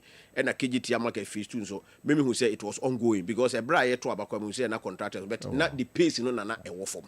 Nti more modern so betumi we say project. But that's say ye bona so. Yeah there. My main kind messages na fe yembe share ye komotwetwe ase we say good Kodi, the Interior Minister and the Foreign Minister of Foreign Affairs Minister know those hooligans and they are not in the country. Are they not in the country? Immediately after the rerun election at the Brikuma, the government channeled their traveling, so they should not fool us. If they are in the country, why have they not arrested them?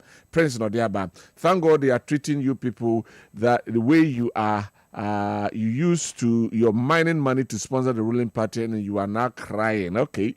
Ono edia ode abrayene anope no Lawrence Wacheke Buche ewo asenia asori enkwanta ose obeyinti of Felicity. Happy birthday in advance to Pastor Paul Boachiansa. The immediate implementation of the D levy will bring severe hardship to the average Ghanaian. We plead with the government to abolish it and rather consult a Kufuor-led government to know how they managed to keep the lights on for 8 years without introducing this kind of levy. From Masawood, Kumasi Bantamasi government must tell us the actual figures, how much money was spent on the fuel for appointees and what impact will this directive have. This directive is just a political gimmick to reduce tension in the system. Okay, JDM is working seriously to bring back initial Asantemai by promising us the completion of Krofro Market, completion of KJTF Phase 2, and rehabilitation of Phase 1 Bend area. God help JDM, God bless Ghana, Stephen Wonder, Ewachuma, Kwangoma District, and Oduweba. Me make pick last one enough for the rest, and I'll come and read them later. Musa Batwa, Ewo Asawase, say President Mohammed's visit to Ashanti region has reignited hope in the hearts of many. His assurance that the long-abandoned Krofro Market will finally be completed by 2026 and highlighted key appointment for the region, demonstrating his commitment to inclusive development and recognition of the people's contribution. This is the leadership Ghana deserves: visionary, inclusive, and then people-centered. All right, so that is that. Mayamra na fe yenhwe di levy enra and implementation no eba so. But before that no yenti amanfo nsem o kan ye efa di levy no ho ansana Frank and Honorable Andrew Abba Abe Eche anasa maka nsem de fa yenti ye komonte so ene amanfo di nkomo yenti nsem a womo ekafa the introduction of a 1 cedi on each liter of fuel no eho yenti nsem amanfo kan nansa.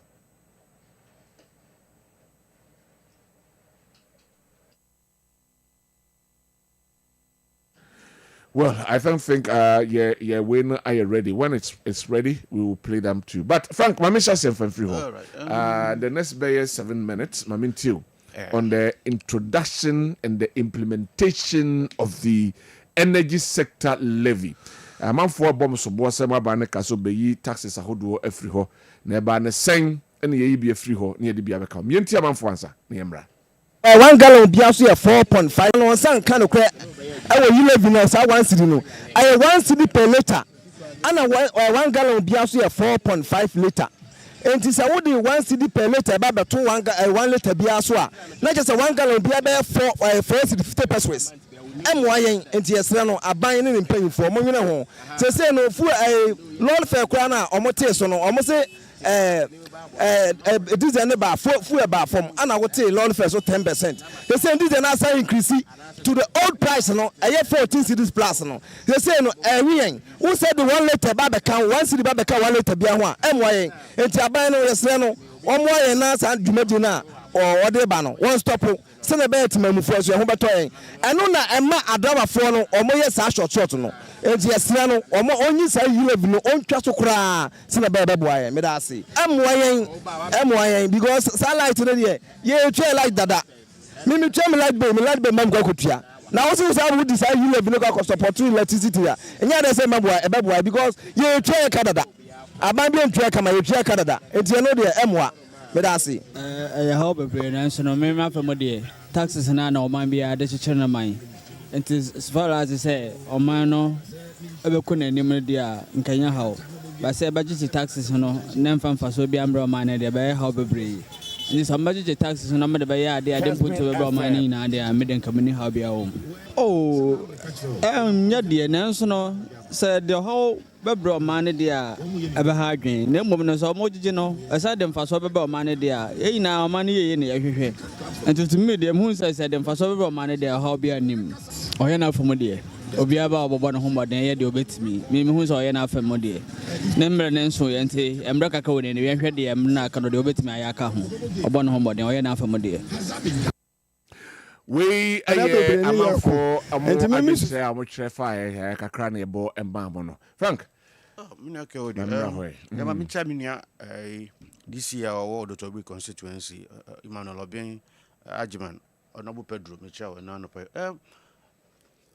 mina ke odi unse sabi mo ko monte so ni nkrofo ko di nkomo no I think say braba kwa na sema no work and I think say me ne be ya adwen okwan bi so because omo bia sabi betum pon be gina na mo so sabi eto e de chechire eto ya na mo so be yi bi free hui that to kuru ya na mo be yi mo se Ghana for nti mo de mo kan na Ghana for edisu me ha adwen ya so me kra na be busa afi na ma sha se ma mo ko mani mo de wura ho na na so me be busa wa eto ho asem peto ho asem ka eto de ye eto yi kwan said on a more serious note no oman bia betum pon wa said medical kan na sabi gina eto so na over the years no you say ya kania no na the intermittent power supply no na ha dwen wo ha ne adum no wo ha CCC wo ha ne ye ni say all because any say e ka twitwiri de bi abeto ECG ana say yina mukania ho aso ya e ma yina mukania no na e ka twitwiri bi de bi ayede abeto ho nti aban ba ya no say there bi say ye betumi agina brane ewo ye nwuma di mu a ye di as oman ana say oman no betumi agina na mo so mfiri dwuma mu a na wo say sabi yina mukania no yehwe na yesinopi na yegina se de be ya obi biara ode yegina mkania di dwuma bia no sabi da wanya da kania ede adi ne dwuma eno enema omanpeni kofa ba se ka over $3 billion American dollars I da wono si betumi atua sa aka no na kania na tumi gina na mo so dia na ne wo se yede 1 cedi eto sabi fango bo no so 1 liter bia no yede 1 cedi eden eto so na kasa ne nyam nso no ye ba abamu be bosome nan num ho no na sidi na gain strength kakra sabi ye betumi atete fuel prices ne so nti yete so to the, I think say 10 cedi a liter another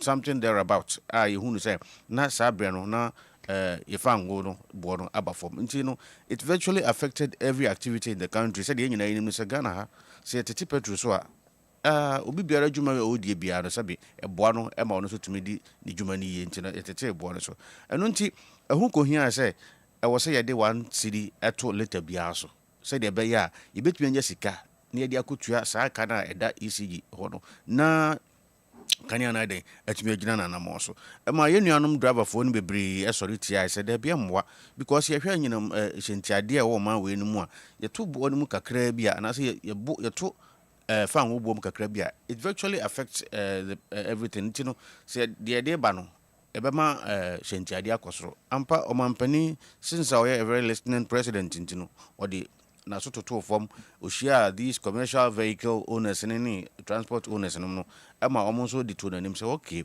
twisan kakra ne anye consultations yenyan kitahudi kakra ne yenhwe yentietie ne yenhwe bra ebeboa say ye de sa eto we be dan ebe ye adwuma ampa ye suspend sa 1 cedi di levy na atudin no eno na no da 16th of July I think no achi anra da yi no ye implementing the fully said be ya ye betumi anya sika kotua nyinam kania no e kai da ho no eno no adititiru ntia sabi ye di sa to we den e ba na ye nyina ye nkai ne hunu se ye ne hye no so se ye betua 1 cedi na ye tumi anya consistent supply of power na ye di adwuma dia enka me de eni ye mu a because the question is that will we get it because yes, this is not the first time yes. say they to they kutuaka but ibewie no e kana entua waste cost o ECG so how are we going to trust this time we will be sure we are sure this time round say anima be ye because I think say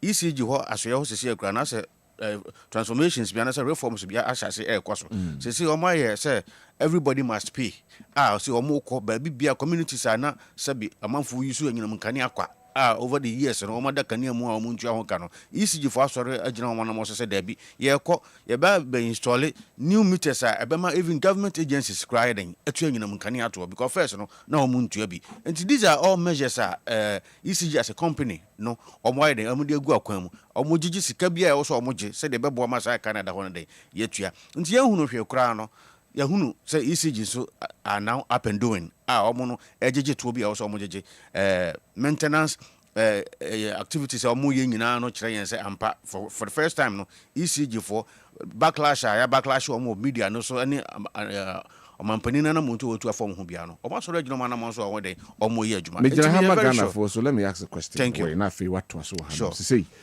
energy sector levy no eba say ECG for your money nyina na say enyema nyina to ye because ye gia kotua ECG for ka etua ka na wi will it go, will it stay? As in, it's a temporary. Temporary. Yes, I think yes. We've given ourselves a maximum of 4 years. Say, you bet me 2 years. I can assure you. So we will reverse. So 4 years, no Ghanaians are listening. No. Oh, why not? Yeah, that is the promise. 4 years. Yes, that is 4 years. Neba. Yeah, then we hold us accountable. Okay. Because omampani dia tujwa and na kasa mafo dia tujwa say a period within a period of 4 years and ye just how to we e dia kotua a friend say eto na da wana Canada wono until within the next 4 years we are hoping, we are very sure say sika e benya bia no e be kotua sa Canada ama na free ho na nyinam kania no so aiden agina so say ye tua kan keke but we were also hoping say kanyinam kania no beden ebe gina so e mo bibia ode nyinam kania ye adwuma bia no ono so nyinam kania daada de adi na adwuma eno nti ne ye gisa to we nti no for the first time in Ghana we should hold this government accountable na yen na we should expect say eto na oje no wa chachire say ka we no de kwa kotua yen hope say or this sa skabwa kotua eka no na okania no so aiden agina so ahwefo na ati for abodama and na pay the message say obibia anya rehwemu say eto na ye tua no ye de kwa kodi dwuma ebebo mamu. Thank you very much. Honorable Biako mamintiwe say yesi betua once the pro yempo ye tua once the per liter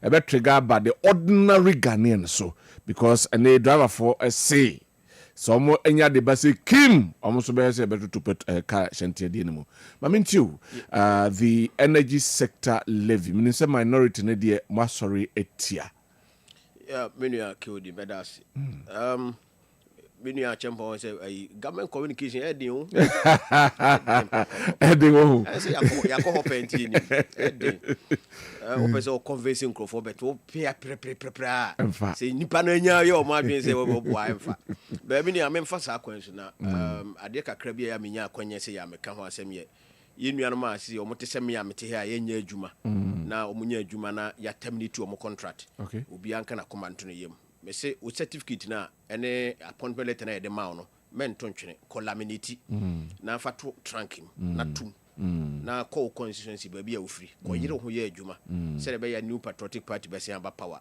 oba ba bia na wo a ye yi wo mo obi baaye no eno ye nima accord se me ne oni nima accord no eno ye de nima accord wo se okonima toilet na wo se ye to aba wiaye no ko fo je toilet nti nima de omo MPP ni na ati ase se movement ya wa ban ba e se wo hand over na wa soro ho free wo ya accord ye san wo nima ti wo se NDC for no te so na MPP ba power pe wo ko se massage wa de NDC for so ba power MPP wo se massage je wa de nti ya accord nti dipa bia ye yiwo a ye de no aba no eduru ha me nua nye bone ukoyi wa appointment letter na wo de akọ adwuma na wo de akọ chese me na mete akonwa wi so e na de damfo iba nti masa won so otama so na sa na ye pese ye o man no a me fi se emwa isi e na ameka se letter mahuni sisi ya Kumasi ye fence officer eye Ghana Gas office o mo terminate ni pa no mo hana appointment na office ko mpese o mu cruise because Kumasi here Ghana Gas office I mean ye chichire o man say I don't think say is the best thing to do nti ye very careful me nua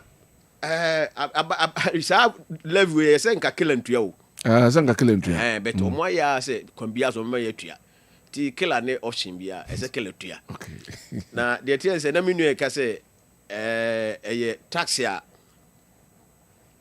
eye fence ye dia to so a eye enye permanent ye ho e tempera na ye yi am be ye free ho minister no unyan kan sa de nti e bia me nua fi no my new development na yenso ye de ato yetim na ye de aye adwuma nti me de me fi se e to aba ye de ye adwuma se betumi abo ma na se mo ma no bia no mo se yentua de ka ho biem ni se enye se to a ye de kotua ka e woto minister no ka che ginapo ka che se enye to a ye de kotua ka e woto ne mu no e to a ye de koto fanwo agu machine sim se be ya ye betumi nya power na ma na gina so so man pede so ka differently o man pede o dabi wa say minister no di kan be kan we and actually president sa be kan nti ye expect say minister no say the president kan na ye no kore de anka hom sa de me kan no nye no kore no president de na ye no kore president de tumi na share minister no sa on na wo sector ho and onim ne me wo ho na we take ni decision wo nti me de minister no de no say said the president can no kodia on some mechanic say yemfa president den yenya on no dia because he is the manager at that sector on the manages that sector enti do ka kire any say ye de kwa akoto fanwo enye se bi ye de kwa kutu because sika no ayef sa 5.7 billion na o ka ho ase no o se eno kura no ntumi nto fanwo no ya san duya kwa akoto akotu ya to akoto ye fence akotu ya kai ho enti ye hwe sa do no so menua sika wo ya abai de na akofa ba me da bia me ka say no NDC for I don't expect anything big from them because me mahunu o mamu no NDC 1 NDC 2 NDC 3 NDC 4 ni na me hu na the tiere say the enti am expect anything big from them ne say me pese me judge o based on enema o kan opposition enti me da bia ya me ka so wo na wo kan we no be say enema na mo ye ni na sha ase na nkofo a sha ase the video no ye nsema ye kan ha ni da video nkofo be ba kire enti ye na ye politicians we should be very careful about why we say in opposition because internet no it doesn't forget. And right nyina yehu say ginapo even our minister yo o gina parliament e ka kire say sa to we ya mo de ba no it will not affect prices at the pump na it take government ya onimu nyansa and all these policies no ba bonten odidi ye nyina tembet ye mfa de sa enei enra before enra na new price no ba no na o filling station na de na woto no ye mbisa driver for say enra mo ko ene ya tumu ana affect a price at the pump president so can the same thing say to no omonde buy say 1 cedi no me hu say was say me because driver for no obi an ho akogina feelings o say ma me 1 liter auto 1 liter enti de want to cry 1 gallon enti 4.5 Ghana cedis per gallon sa na me na nate ase na me ma me nyina sa na omote o to gallon ba ko a ye de 4 cedis 50 pesos e na ato so e na ye ka ho ase say na me de me yare say ade we nyina nipa affect o mo kese pa na driver for no because driver nia ono wa sorry say yato saska we mu no there is nowhere obi a wakoto card ya mawa or dey work campaign no obeka cho say debia na wutua 200 bet ye de we abeto fan wo no so enti sa 200 me so mate so de aba bia 150 on kasa ni 200 na obeje enti pressure na beto driver no so ye taxi driver na so ye trotro driver though they are going to bear this na ya ka we nyina no na ye hunu say driver na onya sa ne ma no nyina no ono ne kwan ada bia na o ka ho asem ye ne yetumi awi ana. And some of them are agitating seriously, say, be increase prices. And a GPR24 and Rao can change, say, Omono Munyan Trans, so bedroom. But present no near bino, Omo smart. Because a brand not found no prices, a buffer my Omoyanino, and almost force driver for no, and Omudi can cote, Omo tax and so. Omotis we a new 1 week, and I caught that sorry one next day.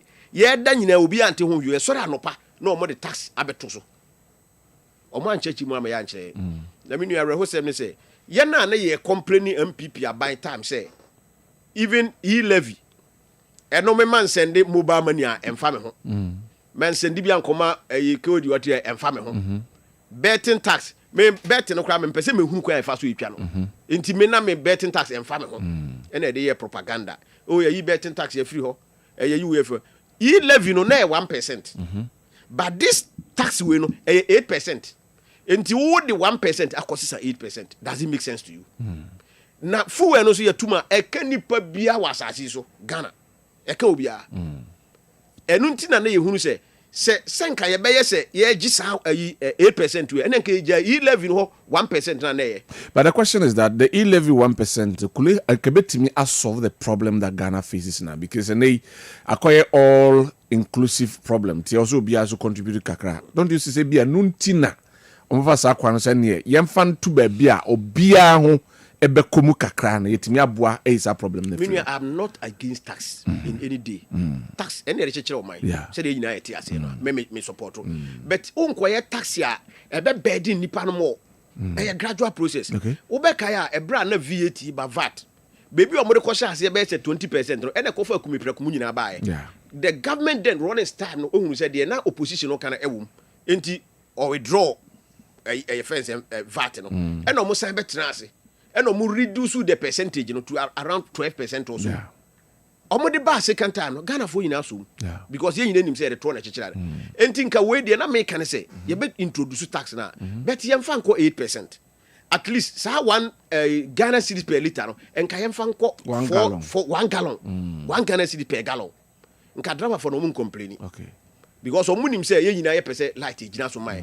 But wo sha ase no wo de 1 cedi akoto liter so. Later also 4.5 and a 1 gallon. And gallon be a driver no beto bia no or kwa kutua 50 pesos e dey am buy no.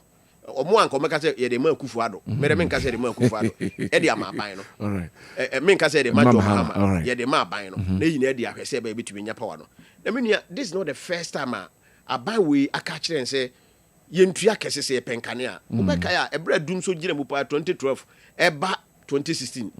President we all says here or catch them and say yeah penkania dia yentua more. So they increase electricity prices more than 200%. Tunyini Power no yenya na way. Unyini so we beba ho. Menua power no yenya na way. Yenya power no. Enti obi a o catch them say ye kwa afuom na wakoso amene ma so yeduru amanwo no edika na ebese yeduru o wanse me. No china yesan ko no chichire ne maso am bi no catch them say yeduru obese amaje wadi. So now say he has no room to feel Ghana. That's why he should have reduced the percentage. Okay. Esen ko osua niam bi free VAT ho. Any e-levy no mo ankasa e complain ye no. Na ko reduce percentage no. Not to that level. Because tax ya menu ya best start 8%. Enye sika ketwa o. Yeah. Because it is going to affect everybody. Enye sika ketwa. All right. Enti niam na omo kan opposition no e na rejaje omo. John Jinapo any president Jina ka chen say sa to we e affect prices e wo pump. Which has come out to say it's a lie. It's a pump prices na koso. Right. I'll come back to you. Na yahwe the other ones na ewo no. Just a minute na free. I think say wakasa na okan media menene nyadwo kwambiso. Ne hin na menene nyadwo ne. Yeah. One NPP aban introduce e-levy no. They sought to address certain problems. One, omokache said the youth unemployment as at that time no was so big. They want to address it. They wanted to address the unemployment, youth unemployment, and you know, yama omo akonya no na omo yade omo nje e-levy. Basically, MPP no should come out clear and tell us say ye introduce e-levy no. Nipa dodo say e na boa ma ye fa wo mo yumam. Eno na nchan omo ka kire yen say ye ngu road tolls na effect omano millions of what Ghana cedis every year.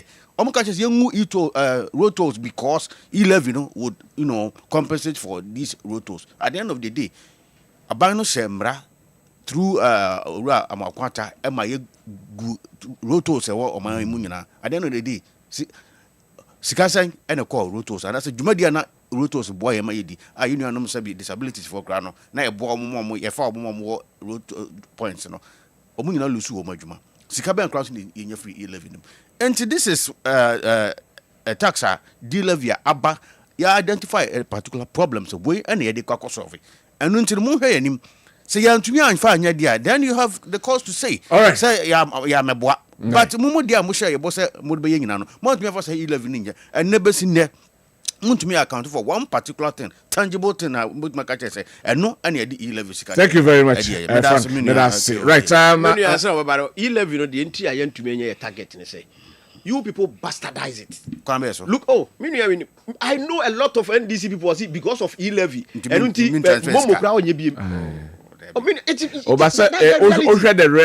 target are normal pay. Any I should tell you that it didn't yield to where they wanted to be. Because no. It was so in the maker, and for that matter, nipa kwa kwa side no. Oya wo won ntro anko ye enye na meka kwa nipa say tax how go to the person here dey so and they say mumu a de-levy mo say mo pay 5.7 billion. E betu ba say year no be kwa wie na mo nya say sika no. Then why didn't you bring the rotos back? For the roto, I've said it several times. Say, roto no minister no good no. I said check from manifesto the bashim so yes, even MPP Abankwa is saying 2025 we yes, they will bring it back. I never supported the idea say you roto because me even sa nipa na no mo ye adwuma ho no. One time I went to Ministry of Rules. Me kwe no mo abodom pem ho you am physically challenge for about 400 people. Say roto no ekwe no omo nyina omo ntumi anya adwuma bi e ma ban ye say obetumi apa adwuma minim so omo nya ma omo na nti me roto I never supported say esenke egu no me nya me politics but the tiere say mo bastardize levy no e ma target esenke tumi nya na ye de be ye adwuma na e be no ye nsanka ade a wo pebe say 3 billion na waje first quarter, second quarter. Now, if you know what number 90 million Ghana cedis, how do you implement the? Thank you very much, Honorable. From Asante, or say, Mesre or Mampeni Mahama say a bit to me. ECG dear on ton cra say and tisa impenny for one day that ECG anuinano when you win you nerdy. Infre jumani mu kra okay ono so dia ode abre ene ano pay eso enonom we ese teacher kujo tepa enyina susu or say is this the same attorney general who decided that the state was no longer interested in criminal cases involving NDC bigwigs? Maybe his targets are those mentioned in Frimpong Boateng's report and he's just using this investigation request as a cover-up. We live to see. Okay, yeah, that's it. Capital goes to mention. In fact, we thank God now. Boko conflict is not the MPP party again. NDC even said it's Dr. Mahmoud Baumia who is behind it. Now you can see, like I keep saying, same lies that brought the JDM and the NDC to power will soon expose them regardless. Okay, no, we say. Kill the good morning. But I'm a who trimude ehene abuaje listening from Asantia Chimfidim. But please tell Martin Amidou that Ghanaians don't tolerate nyachum and lies anymore, so he should keep the mouth closed. I don't want to hear dollar is down because goods and services are still high. Okay. Ono edia ode abrene anope no. Kwejo buedi wo kumawu bodoma same as say President Mahama. Thank you for your promise about Krofro Market. Those that are into Galamsey, can you think about our future? Okay. Do you think about our future? I know Eddie or the brand. Mr. Wonderful Cohen, so when I do a jury, maybe I read the final lap on them. Or say the tried and tested President Mahama is an epitome of good governance, accountability, and many more. This is a president who allows state investigative bodies to investigate his own people and prosecute them, unlike the clearing agent. The hypocrites, shameless micro-minority, and their disorganized MPP should spare our ears with cacophony. All right. Ono Edie and right. We move on now. There are two issues. I'll lay both of them bare. Na afe yahwe within 5 minutes na yahwe yewo enei Ghana National Association of Small Scale Miners and now more press conference at the atudwa say security operatives mean say land minister kote task force ankasa omo emfanhwe but still am for sorry no maba na afe omo ejomo niam mpo edema Chinese from concession and a boko conflict no NDC executive was 6 constituencies. I say Omampenias Kamuomo. Honorable Mamisha Simfree Hall this time. 5 minutes. Now, which of the Anas will be to make a tuning in our Galamsey, the crowd account. Boku dem. Many of my men for Galamsey. You see, Galamsey, Kono and Yakua, Ekoketwa. Even the current president, Ankasa Wajatu, say Yakua, Ekoketwa. Now, it will bring me back to what my colleagues said in opposition. Now, you see, I read whom Krane say, who say national security for they are involved. One kasa munia Erasmus Asare Donko. And my who said say encrophobic crana or more legally or more year or more mining no. National security for to me could take over the mining concession no and no one kasa gum no more year and no my palm for nephew. This is the first time we are hearing something like this. Now young Kodan Soren Rai who say Dominic Kahini, ya or ye Attorney General. Actually let akoma Yuku. Yuku ya na ayese monster. Monster no na ye dey terrorizing for Ghana ha. say omo investigate me ankasa me wo fa yamin ene omo third vice abanga na je say baby e kono du na yeden di akwa ne say party aba power enti kwambia so e say ye na yete abonte na ye kasa no ye so ye ku take over na ye didi enti de omo kan ni opposition no nye ne no omo ye ne sisi ai inso no say ya na say enema omo kan say omo pese omo be ya aboa ma galamsey na akofom no we don't see it enema na aban dada na wo ho ana wo ye na amanfo e complain no eno na mo ye ne sisi ai tax force yi na aban dada na wo ho obi eduru bi na galam stop anyway mu na ye be me ensa mo complain enne kura ye be na num hana bisu kura wo ne dia wo de eye adwuma enti de na aban dada na wo ho a na ye chi excavator omuso wo mu ahye no initially no e ma amanfo complain mo so mo buy mo started the same thing nti complaints no buy na na mo ja ahye no yenso eduru bi no ye ja say na ye be ni excavators no enti omonfa anything new na I was expecting say the omo kind opposition say nanka president Kufuor then e say o declare state of emergency no what has happened to it president nanka say yes enti he should declare the state of emergency on your state of emergency me say president no e say ono ankasa say galamsey no say national threat now yes enti say no more opposition no almost say president Kufuor declare state of emergency because of galamsey what is stopping them from doing same all right because a national threat that not just akọ animu enti say go declare say o ka say come company Kufuor nye no wanye omo opposition omo ka kire say galamsey no ye working pins wo ha omo ye galamsey na nye nkwala na Kufuor ne na aban chi omo no omo de omo kwa na omo eja omo de omo ko prison no kimpins no omo mpani ba onye hu omo ana na de ya ne say na omo mpani no say enam say na omo pe ye gold ne ye niema de ama one ni nuanti o say it is time ye ma Ghana for oni minerals e wo Ghana sa na onim de wo ka so omo ni nuadin Ghana ni bia is qualified to be that na nsu eto na say ye de anti ade che fo mo afo so ye hunu Kodi na kana kure say omampani ebe gira ho no ka say no minim say Ghana for oni minerals this time no untumi de minim say no ofri kusumukaya untumi no ofri kusumukaya oje Ghana ni you see those are the things omo kan wo in opposition and omo ye different thing no and am omo ho ye nwanwa no enti galamsey fight no de na nka nyina nim say mukro ya na muka kire yen say nipa na Kufuor aban akyeche omo agum nyina no mo ba mo be ja omo nyina because you omo na ye galamsey no akasefo na ye na akasefo no na me expect say nka Yukufo invite EFS yenua Yamin of Yamin ene abanga yemfa sa 50 million 80 million bail condition yemfa nto omuti so na ehwe nipa obekwa ko bi aban measures are take ne o say obetrack your friend is saying excavators ne heavy duty equipment ye be register na afi yahwe adwuma de kwakọ ne nyina is it not a step in the right direction in fighting this abanda that tracking machines e wo my wim gise bia wo ka chem say we refide omo tracking machines wo my wim ni nyina yenua mu ka say da so what has changed what has changed and he said that time no na Kufuor or the presidency e to galamsey no e na mo support to ye na e bia nka ba bia aduru ne mo we ne power nka yinduru ho yeah enti mo kan opposition no now it is west galamsey is west under John Mahama and mo kan enti na ukọ mining areas na I wish nka ye to aba ochina amanfo yeah amanfo apam nipa na no mo ye adwuma na party boys ya ko take over e no mo didi ya mining areas no na enkrofo edi a esugu omumu Maakye bia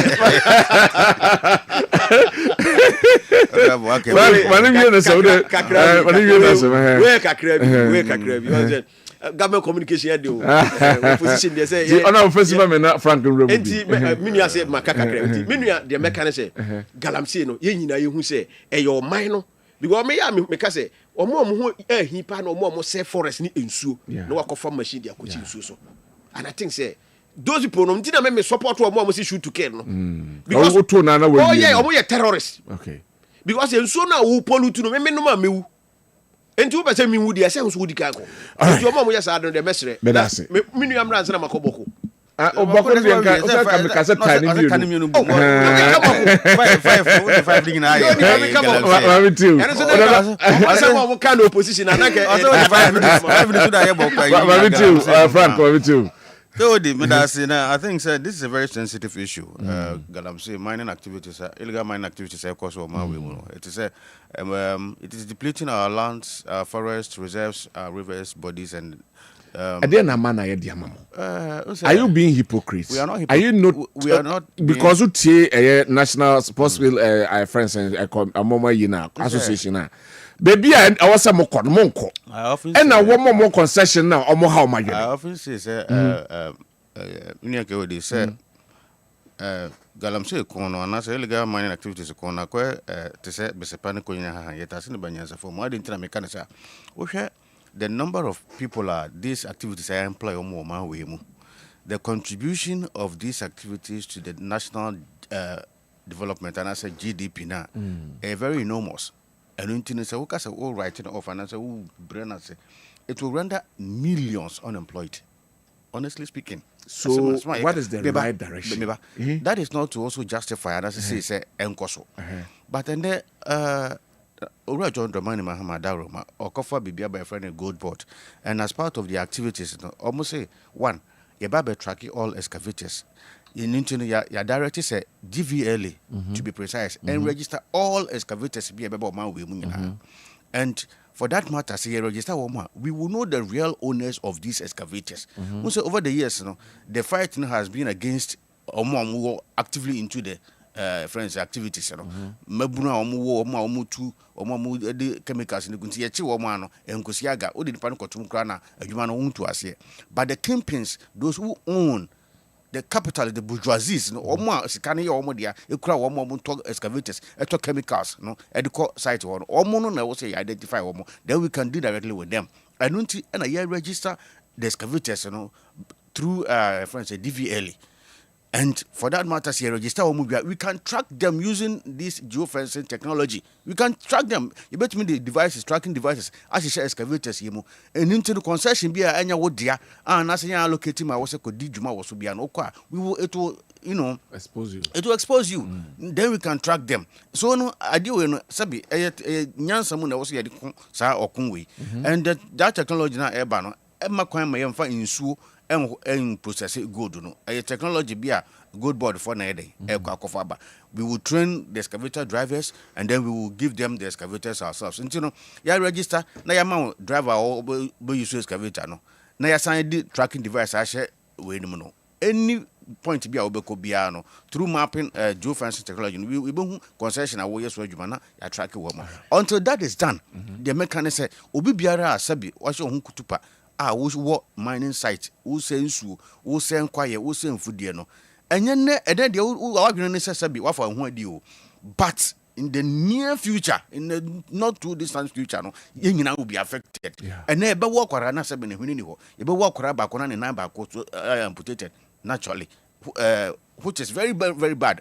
And activities with cyanide. Mercury, did cancers and no neck for and so way day, a deba, and into mesre.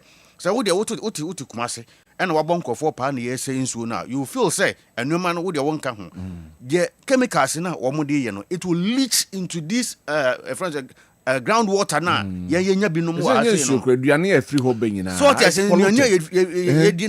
so those chemicals will leach into this rivers and they will be affected free Ghana water process here turbidity no I so thick o dey do gum kra ntu enye yie what you say enti e be srem panin for sabi enye wo hu a obenya ne ne ene bema friend say what me anya nkwatente was as so unya baby di unya kakra di enya baby di otutu a that should be enough for you wo massive what otutu adan wa brochire otutu adan wa nkran hwan asisi adan no fine eye there but enya to the detriment of our people. All right. So what you say now who come nipa indirectly all the chemicals go nsuom go asase so mfudi aye bedi nyina no wo say no sabi it goes to both MPP and NDC whoever is into I say I understand fight why not we should track them and then discipline them there be maybe try federation justify say the NDC need there MPP need there I don't know the menu aketo ayi me wo fa say na menu mabusu ni bi say bi kroketo also o ya fata da anya me akra na kan ba beto all right so whoever is into this activity no should stop. Thank you. Thank you very much. Honorable 1 minute. The American say never so boko is not the best. Minim say utumfo His Royal Majesty. Idi mu akoten pass over here asunwe beba ho. But nipa na omo ho no, ese omo ne dikan ma omo ho asunwe ansa. Ansa na utumfo committee no adwuma na tumi aye. Na politicians we ade ma nyina disuade. Say yekoto aba na oye wa adwen say wo the conflict ebeye campaign ama wa ho ani vote a uwia the reality will expose you. Thank you very much. Ojo. All right, well, reality na expose here. And find your campaign. What honorable. Hey, when you want to come? Ethnic conflict. One graph want say. Also, about resigning. I say, by now intermediate campaign. Also, campaign. Son of Moka. What the one it was quite. It's unfortunate. It's unfortunate. It's unfortunate. It's unfortunate. As some papa the kind or say. Say by now or 2 million to be resolved the matter now. I don't know about resign. One can say any idea campaign. I know the Adama. And it's unfortunate. Right, Mother Franco to a champion as Mother Honorable Andrew Bediako, and so I see they pass through. But yes, sorry. Happy birthday, Enko and Farmer Isaac Mensah, our Kessben MCR. And Isaac Mensah, birthday. So God bless you and lift you higher. And Isaac, I mean, sharp, Nakoswa boy. Happy birthday, Enkoma Prince Zua. Hey, Zua, and our birthday. Or more possibly, may your days ahead be filled with favor, blessings, and good health. Ablaze for God. Sizua, and then birthday, Nyami Ensha. Happy birthday, Enkoma, my mother-in-law, Mrs. Augustina Nyamewa, Nyama of Kronum Kwapra.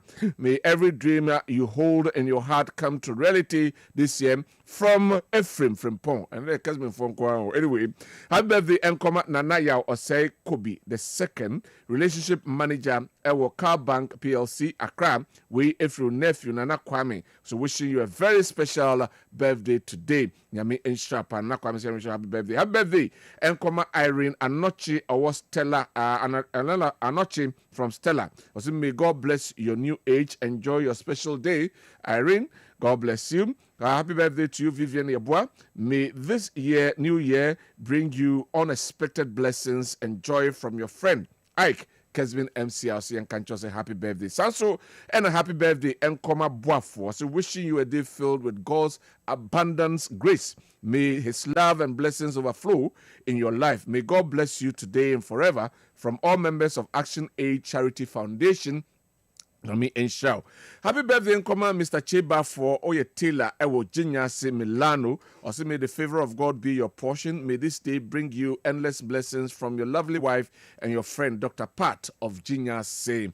And a happy birthday, Nkoma Ida Abra, Chenewa, Pretty Ida, or Pentecost Senior High School, Bremine. Also, may this day be so special, just as you are. Age gracefully from Extica Junior, Nyami Enshapa. Sanso, and a happy birthday. And so, Enko Enfa Emma. Ramos of Master FM. May heaven smile in your new age and grant you everything your heart desires. Have a blessed one today. And a happy birthday, Enso Enko Enfama, my lovely wife, Mrs. Deborah Amanano Bank in Yinahini branch. You are the best wife in the world. I love you from Deborah Association. We show happy birthday. Yemfa we and sorry esum. Happy birthday, Enko Enfama Ima of Akosomo Basic School. I wish you abundant happiness and love. May all your dreams turn into reality, and may Lady Luck visit your home today. Happy birthday to one of the sweetest people I've ever known. May you be gifted with life's biggest joys and never-ending bliss. After all, you yourself, you are a gift to the earth. So you deserve the best from the entire family. Happy birthday, Enso, Enko, Emaona, Eno, Enso, and right. Yes, so you so I'm a Sergio Laka and the rest of the sports crew about the transfer the midfield action Thursday's edition at the Aton. Yami adwen yumre shall for Kofi Apia. Womra the punch Jumedi Ebro Kessben television. So Medini Kwabena Sudan kwa out for Kofi Apia and Kam. Malam ya and Eshe Jumedi and ne anope ya de Ebro. Yes, sorry, so I'm a Sergio Laka. And the rest of the sports crew about it.